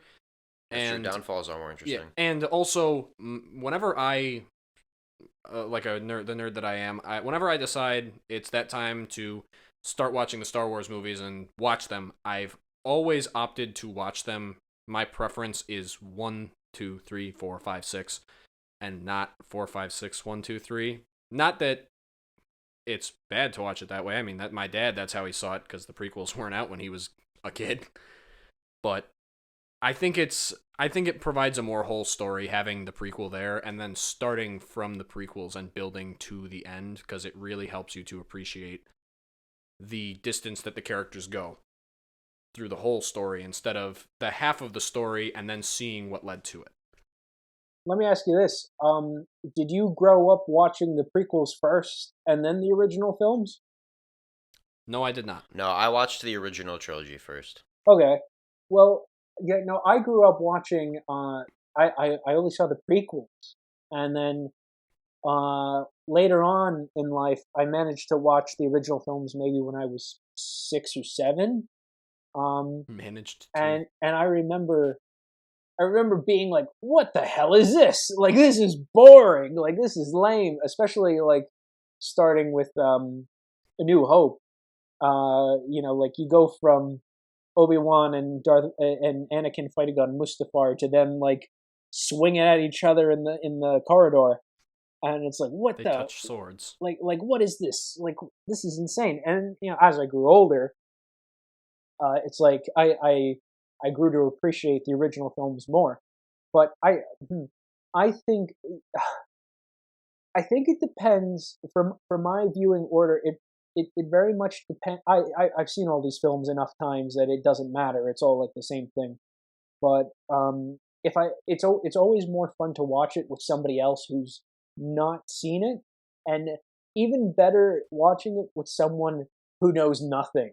Like That's almost yes. impossible at this point, though. No, I feel. Yes, I had that experience and it was very fun watching 1 through 6 in that order with somebody who had never seen it before. It was very interesting. Even better with someone who's not really paying attention because I remember I was watching with someone, never saw it. Like we watched the original films first, and they didn't bother to learn any of the names. It was boy, girl, handsome man, Chewbacca. Handsome man. I wonder who that was. Yeah. Oh, okay. They remembered Chewbacca. Yeah, Chewbacca, C-3PO, and R2. They called Darth Vader Dark Vader repeatedly.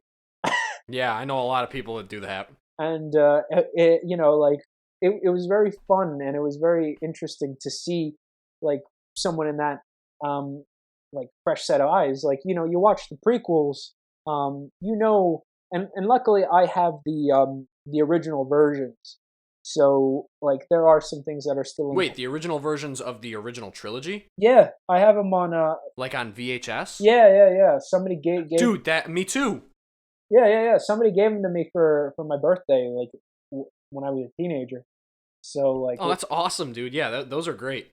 No, I love them. I love them to death. I'm a strong supporter of the original Anakin Skywalker. He was done an injustice by being replaced by Hayden Christensen. And yeah, me too. It makes more sense. But anyway, like it's fun. You with a fresh set of eyes, you get to if you watch the prequels first, we all know who Yoda is, But part of the fun of Empire is when Luke meets Yoda. Fresh set of eyes. Nobody knows who Yoda is, and now this stupid green Muppet has popped up, and he's bothering our main character when he's trying to find Yoda. And there is some humor, if you know who Yoda is, but it's more fun when you discover, like, oh no, this freakish little thing is this great, powerful Jedi. But going back, I think you mean space wizard. Oh yeah, space wizard. Space wizard.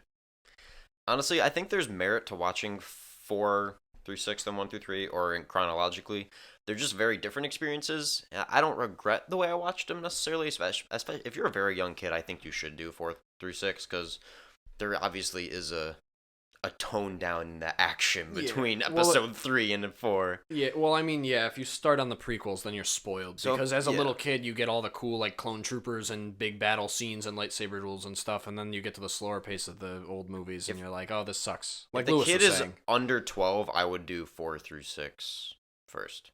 Yeah, you have to eat your greens. Yeah, you gotta get through even though adults will appreciate them a lot more. You don't get to go straight to the... Yeah. You don't get to go straight for the steak. No. I watched. You have to eat your greens. I watched Anakin Skywalker burn alive when I was 5 years old. My parents did not. My parents did not pay attention to what I was watching. They're like, "Oh yeah, Star Wars, that's for kids. Here you go." And I'm like, "Okay, here we go." Great parenting. No, they're doing it right. Yeah. Oh, I mean, my dad's a huge Star Wars fan. Showed it to me willingly when I was 5 or 6. So. Yeah, I think I was 6 or 7 maybe when I first started watching. But does that answer your question? Yeah, that answers the question. Did that answer his question? Yeah, I think that does it. Answer your question? It's all that 13 minutes of talking. Was that a substantial enough answer? No, we need more meat. We need more chutzpah. Hold on. Let me pull up. Let me pull up the Hamlet. Let me pull up the Hamlet script. I want this to be a long episode. I'm gonna just start reading it. Okay, yeah, read the Hamlet. Here, I have the Ozymandias poem. All right, guys, we're gonna do Shakespeare in the Park. Who wants to be who? Do you have any other questions for us? Are we actually doing this? Sure. I'll answer any question you have. Don't hold back. Yeah, it doesn't just have to be questions. I mean, if there's any topics that you want to talk about too, could be anything. Just, hit us with no holds barred here. Anything. No holds barred. Anything. Do I have any fun? What? I'm trying to think of fun stories. I'm in the UK. Do I have anything there? I'm so sorry. Yeah, no, thank you.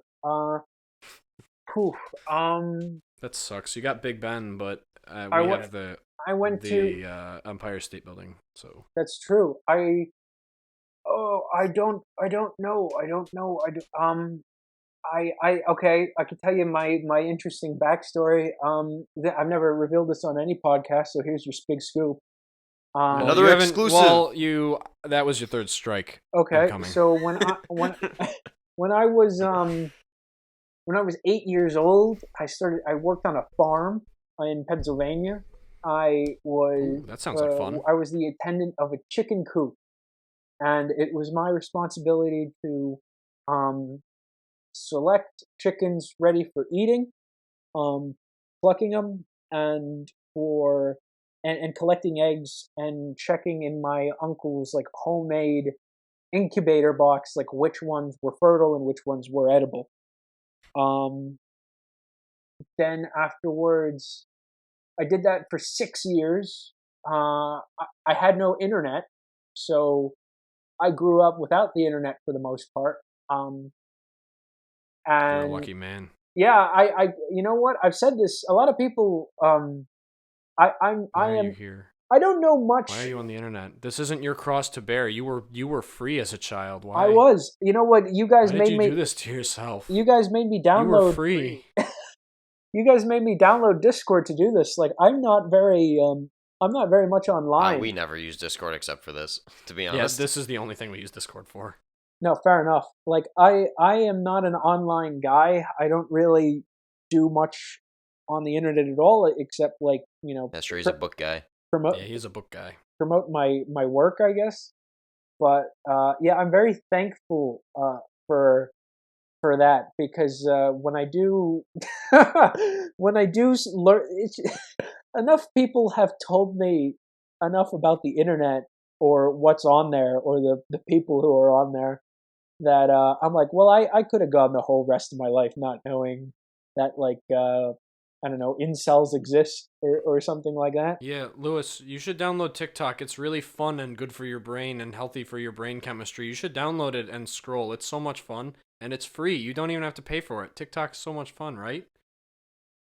You know what? That's all you got to do. You just got to download it. It's free, and then you can just look at it. And all you got to do is look at it. It doesn't cost anything. You seen the numbers yet? You seen the? It's good for your brain. You see those numbers?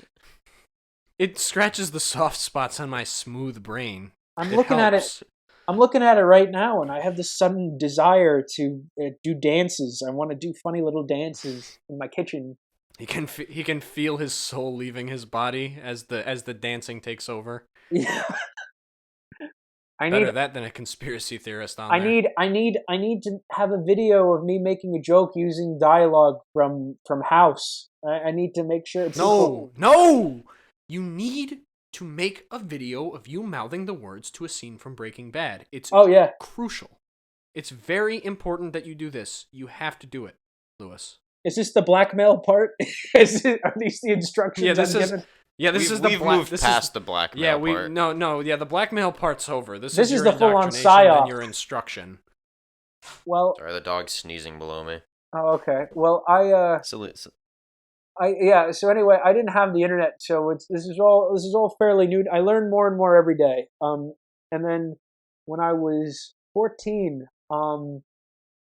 I started working in a junkyard, and I worked there until I was 18. Because I was in an accident. I was in a terrible accident. I got my head cracked open because of a work mishap. And that was enough for me to be like, okay, like, manual labor is I've had enough of that. Man, I wish I was as smart as you. Yeah. So I'm like, okay. I had to work. Yeah, no, but that was like a big wake up call where it's like, okay, this is too much. So I'm just gonna dedicate. Yeah, work accidents are very scary. Yeah, so it's like I'm gonna dedicate the rest of my life to trying to get a career where this does not this will not happen. I once watched a guy. Like, there was so much pressure on a hook, and the hook like shot off, ricocheted, and like grazed the guy on the cheek. Like, if he was standing just in a different way, that would have gone straight into his face. So for your fine tale that you've told, I'll share with you my little workplace accident that I had, because they're so much fun. We're getting a lot of personal stories on this one. Yeah, I'm giving my Chainsaw Man origin story. About 2 years ago, I almost lopped off 2 of my fingers with a chainsaw. I do manual labor still. I didn't quit. Fair enough. Huh? The what? I almost lost them. I almost lost 2 of my fingers to a chainsaw, but okay. Oh no, jeez. Don't worry. All 9 digits are still there. You ever see that video? I don't think Louis heard you the first time, so I didn't. His reaction was. Oh, his reaction was. That's hilarious. I heard him say that, and Louis was just like, "Oh." It was. The reaction was so funny. About 2 years ago, I almost lopped off a couple of my fingers with a chainsaw. Louis was really like, "Damn, that's crazy," but I didn't ask. Yeah, Louis did not ask. Right? He doesn't care about my origin story. Sorry, I'm sorry. Sorry. I thought you were setting it up. I thought you were setting it up like I thought you were setting up. No, You want the gore pick? No, unlike the rest of this podcast, this actually wasn't a setup. It was a true story. No, this is a true story. AJ can vouch for it. I can send for you it. the gore pick in the Discord. I can't put it. Yeah, in the YouTube go video, for that it. would Go get in for it. trouble. Let me see this. Yeah, you want to see it? Yeah, okay. I've seen worse. Yeah, I don't know. It was pretty scary. It definitely wasn't fun. I'll say that. No, yeah, I bet. I'm glad to hear that. I'm glad to hear that your crack on the head made you smarter, because I did not get wise after that. I kept doing manual labor. I'm still doing manual labor. I'd gotten hurt before. There was a structure had collapsed due to someone not. I think it was like an oxygen tank that somebody did something to it to the point where it blew open and it collapsed this entire structure, and wood blasted everywhere, and a bit of it shot into my hip, and I still have the scar because I had to just yank it out of me and then go back to work. But it wasn't. You're a trooper, man. I did not go to work. I did not keep going to work after. Well, I did not keep going to work after this accident. I took about 2 weeks off because the that's brutal, dude. Yeah, the doctor man said, yeah, you probably shouldn't put any strain on that hand, or all 23 stitches will come out. No, well, it's funny. When you need money, it's amazing what kind of motivation you'll have just to get your paycheck, right? Oh, I know. I'm self-employed. I had no workers' comp for that. Yeah, no. So there were a lot of days where I just had it. One of the funniest things. It wasn't funny at the time, but it's funny in retrospect. Dude pulls in with his big 18-wheeler truck, and I have to go talk to him about where to put the shipment. And I go up and I lean against the truck. Now, little do I know, I've rested my arm on a bit of a exhaust, so the metal is scorching hot. But I don't want to lose face when talking to this random guy. So, I just put my arm up, I leaned against it, I feel immense pain, and as I'm talking to him, I just slowly raise my arm down and try to not make it seem like anything was going on.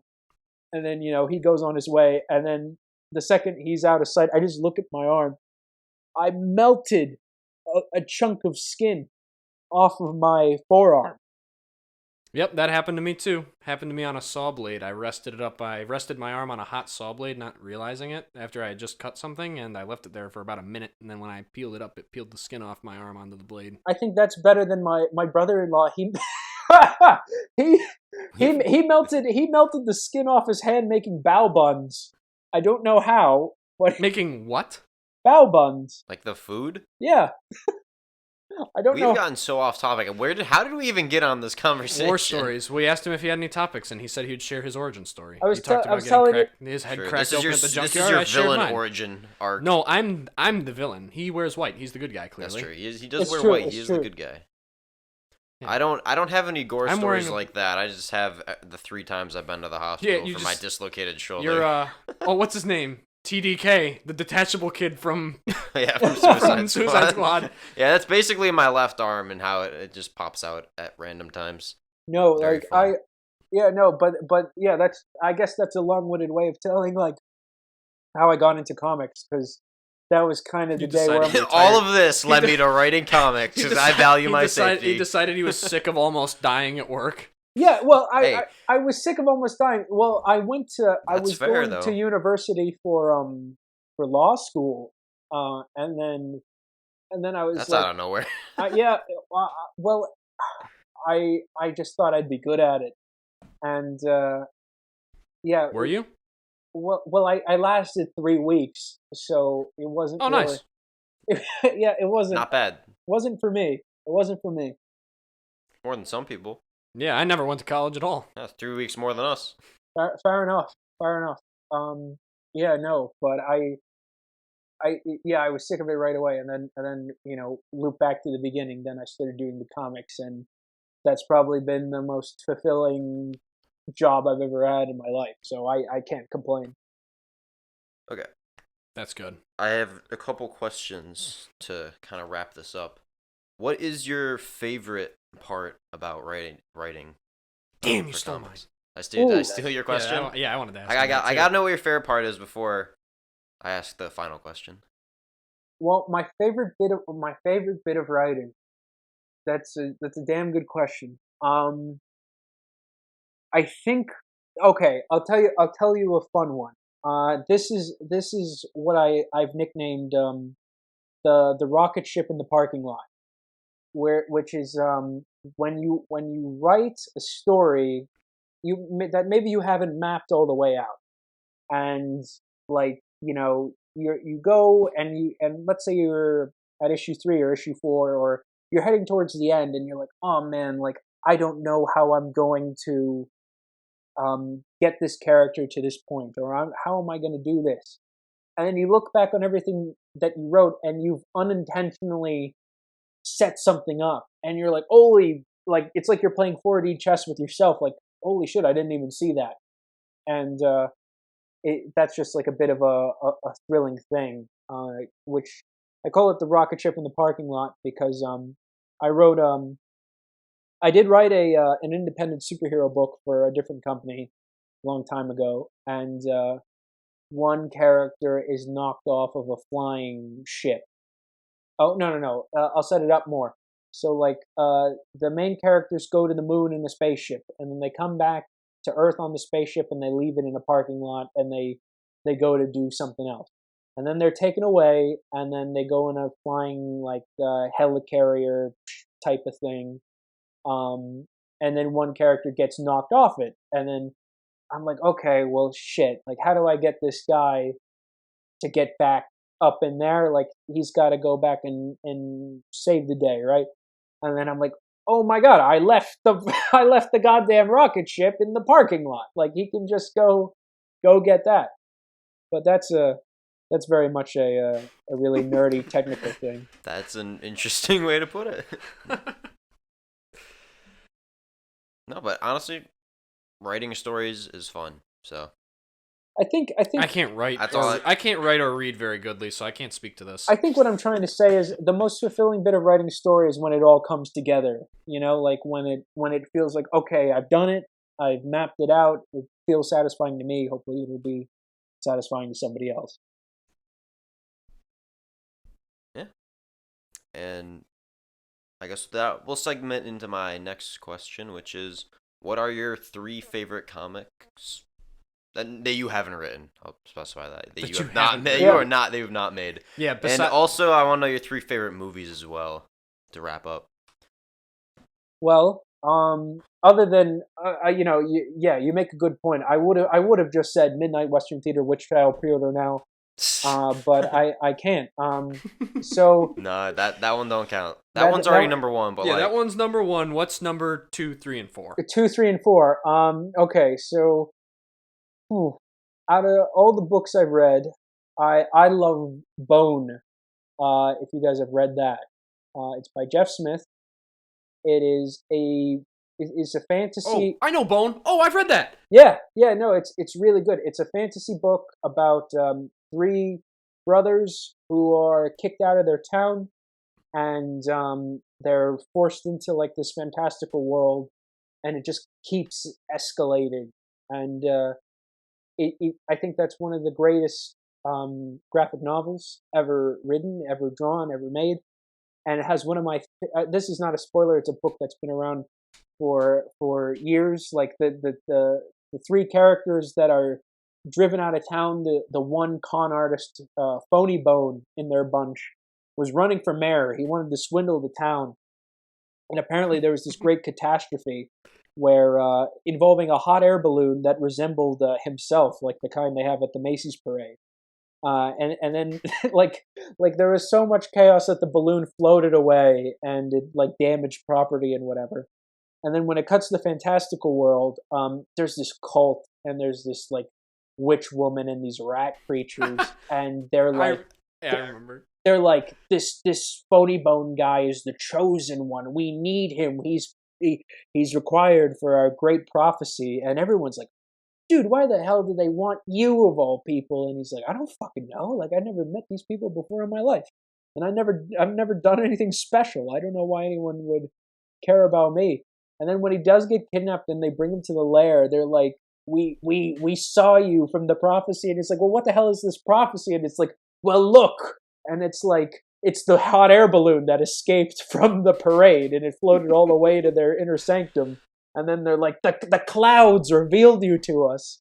And my favorite visual gag was the original thing it said was, I will get your vote, and the sash was torn to say, I will get you, which is why they thought he was such a big... Yes, I remember that, yes. Yeah, where they're like, oh my it's God, this you're is making a me want to huge reread threat. Bones. Or Bone. Oops. Bones is another a TV one, show. Bone is the comic. Another one is, I think it's Grant Morrison's, I'll say Multiversity, which is an exploration of the different genres and styles of superhero comics. I think if you are someone who's very interested in the medium and how it can be told in different ways, and how like it's been around for like 90 years, 100 years even, then that's a great way to get people to see it in a different light. And then finally, I'll be a bit cliche and I'll end it with Neil Gaiman's The Sandman, because that series is like your comic reader's comic. Like that is it's very it goes over a lot of different topics. It's very mature. It's very fantastical. It's whimsical. It's historical, and it is never the same thing twice, which I think is ultimately the most ambitious and necessary thing any creator should do when they're making their work, is never repeat yourself and always do something new. So I think that's a wonderful comic for anyone to read. Wasn't there a Netflix show about that? There was, but I don't rate the Netflix show. Was it not any good? Well, it suffers from like the J.K. Rowling effect, because now like the writer is like, okay, now that we're making a TV show, I'm going to do all the things that I wanted to do but couldn't, so I'm going to make all these changes. And it's like, well, if you wanted to do it, you probably would have done it in the first place, and it just feels like you're changing it for the sake of changing it. And got it, yeah. And not this, an adaptation deserves to exist alongside the original, but for me, I prefer the book over the TV show any day. Not to say the TV show's bad, it's just not for me. Yeah, fair enough. Well, those are some good choices. And now I want to hear your movies so I can tell you why you're wrong. Oh, shit. Okay. Why? What if he picks the same 3 favorite movies you have? If he does that, I will love him forever, but he's not going to do that. Okay. So AJ doesn't love you forever yet, so me and you are better friends than you and him. Brendan, we go way back. Yeah, we go way back. Yeah. He's me. That's why he calls me the B-Man. Yeah, except exactly. You're me, so. Except I'm you and you're actually older than me. Yeah, so. Okay, By a couple months. My favorite movies. I love The Lighthouse. I think that's one of the funniest movies I've ever seen in my life. Anytime I pitch it to anyone, I just call it Two Dudes Having a Good Time. Yeah, that one's good. Dude, is this a prank? There's no way you AJ? just there's that actually, I'm not kidding. That is in my top 5 favorite movies of all time. No, it's Do you great. know AJ? Is this a prank? That's crazy. All right, he's my best friend now. Honestly, that was probably the last movie I thought you mentioned. Are you like one of his friends through like a voice modulator that's here just to like mess with him? Like, there's no way you got that on your first movie that you said The Lighthouse. No, I was so happy when I saw that. Well, like I was bored. It's a really good film. It came I watched out, the film at 4 a.m. Yeah, no, it came out. I remember when it came out, and I was like, oh yeah, I've seen the trailer. It looks good. I'm gonna go see it. And I had nothing to do one day, so I went like to a matinee showing where it was like, I don't know, like 11 a.m. And I walk in and it was just like me and like 5 old dudes just scattered around. And the second I saw all the old dudes, I was like, okay, this is going to be good. Like anytime you see a good chunk of old people, then you know you're in for a good movie. Because they were willing to go out and watch the movie in the theater for it. Okay, this one I just showed my partner the other day. I quote it frequently. It's There Will Be Blood. That one, and I haven't seen that one. I think I've heard of it. well, that movie's by Paul Thomas Anderson, I think. Yeah, and that movie's just about capital. It's capitalism. The movie. It's just about a guy who drills for oil. It's Wolf of Wall Street. Yeah, right. No, it's just about a guy who drills for oil, and it's played like a horror movie, but there's nothing scary in it. Like the soundtrack is like the most aggressive thing you'll ever hear, but the guy's literally just working. But it's like it builds up this sense of dread as it goes along. I can imagine it was probably pretty dreadful being an oil. What is it? What do you call them? Tycoon. Well, not just an oil tycoon, but the guys that actually. Oh, you mean the actual guys that? What is it? And then isn't it called fracking? No, frackers. That's separate. That's a separate thing. Call them frackers. No, this yeah, but I like the word. They do fracking at some point in the movie, so they're not wrong there. And then Woo! I haven't even seen it. Gee, it's like you have though. Louis just tells me about. He just quotes it all the time. He's told me all about it. Yeah.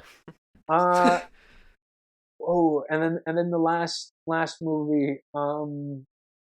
Shit, I don't know. I don't know. I don't. I probably would. Phantom Thread. I love Phantom Thread. It's just about a 1950s dressmaker who's getting poisoned by his girlfriend. Interesting. Well, Lighthouse is a great film. I haven't seen the other two, so I literally have no opinions on them. But have you ever seen Robert Pattinson in the colored version? How he looks like Mario from that movie? Because. Oh yeah, no, where he looks like Mario. Yeah, no, that's hilarious. Yeah, it's really funny because like I had no idea that it was like red, like his outfit was red the whole time, and then after you see the colored picture, you can't unsee it. Have you ever? I always think it's funny when you see the Paul Bettany as the Vision from the WandaVision, like behind the scenes, where he's like just got a blue. He looks like a Smurf. It's real good. But what did I want to say? Yeah, no, I'm a big fan. I like Robert Pattinson. I like the Batman. I like Good Time. He was in that. That's if you guys seen Uncut Gems, then I really recommend Good Time. It's not. I can tell you that. Well, then they're lying in the title. False advertising. Yeah. Well, all right, those are Louis. some good choices. So now it's my turn. All right, Brennan's got his. We're closing in on our finale here, and I have one question for you. It's the most important question on the podcast that we ask every guest. If you've listened to a guest episode, you know this. Well, no, we gotta do the thank yous first. No, we don't. Yeah, we Louis, do. what was your least favorite part of being on this podcast? Oh, yeah, of course. All the malware. If I'm being honest. Malware? That's not a bad choice. No. That was my favorite part. I liked doing the malware, but I suppose you are the victim, so you would like it less. That's true. No, I would say maybe no, if I'm being honest, maybe like the half hour of us trying to coordinate microphones. Yeah, probably. Yeah, that was probably my least favorite part too. But other than that, it's been a good time. I've had a lot of fun. No, thank that's you. Wonderful. Thank you for coming on. And thank you for coming on. We always, I mean, especially because I just thought it was super interesting to talk with somebody in an industry I'm just not super familiar with, and I see a lot of parallels to, just the movie and film industry in general, and I just think that's pretty cool.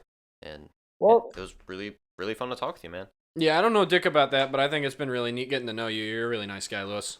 Yeah. Well, thanks, guys. I really appreciate you having me on. And guys, audience, do you guys have an audience name? Like, what do you call your fans? Like the Detours? No, I've never thought of an. Okay, well, let me say this. I thought of one, but I can't. I'm not gonna say it. You just type it in the chat. Well, I'll say this: Detours. Thank you for listening, and I hope you've enjoyed the episode. And the best way you could support me specifically is to just give me large quantities of money. And the best ways you could do that is to pre-order Midnight Western Theater Witch Trial. Oh, yeah. Do you want to plug yourself? Oh, yeah. Okay, you can find me. Yeah. You can find me at Louis Southard on Instagram and at Louis J. Southard on Twitter, because some bastard out there has at Louis Southard. Ooh. I know.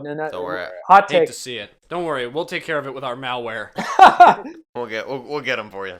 We'll fix it. We'll resolve this dispute. And you can just Google Midnight Western Theater or Midnight Western Theater Witch Trial to learn more about the book. We'll link it too. Don't worry, all of the links about Louis will not be malware in the description. I promise. Yeah, he's our friend. I wouldn't do it to him. That would be really mean. Just our links are the malware, so watch out for those. Yeah, we don't want to sabotage him. This is about self-destruction, not destruction of others. Exactly. But no, again, thank you for coming on. We had a great time. I honestly didn't know what to expect, but I think this podcast went really well. Yeah, this was a really fun episode. I had no idea what to expect going into this because I didn't know much about you. You sent us this whole list of valid credentials. You're like, I've worked with all these. You're like, here's the list of people, artists, all those people were. Yeah. You're like these are the illustrators and the colorists and stuff that I've worked with, and I'm like, dude, we just hit 300 subscribers. Did he send this email to the right people? I was like, we don't need it. I think he missent this email. Yeah, I was like, I don't think we need a resume. To be honest, I'm surprised anybody used this email. I didn't know other people could find it. No, I look. But really, I mean. It's like what you were talking about earlier. It was taking a chance, and right. ended up very profitable for us because you clicked our malware link that we sent you on Google. Perfect. We did it. Everyone wins. We did it, guys. Everybody wins, especially except us. For Louis. He did not win because he clicked the malware. Now he's afraid to hang up the phone call. But really, thank you for coming on. Thank you to all of our viewers that made it this far, that listened the whole way through. We always appreciate your support. We're back in business, baby. We were gone for a while, but we're back. You probably didn't see the Star Wars episode.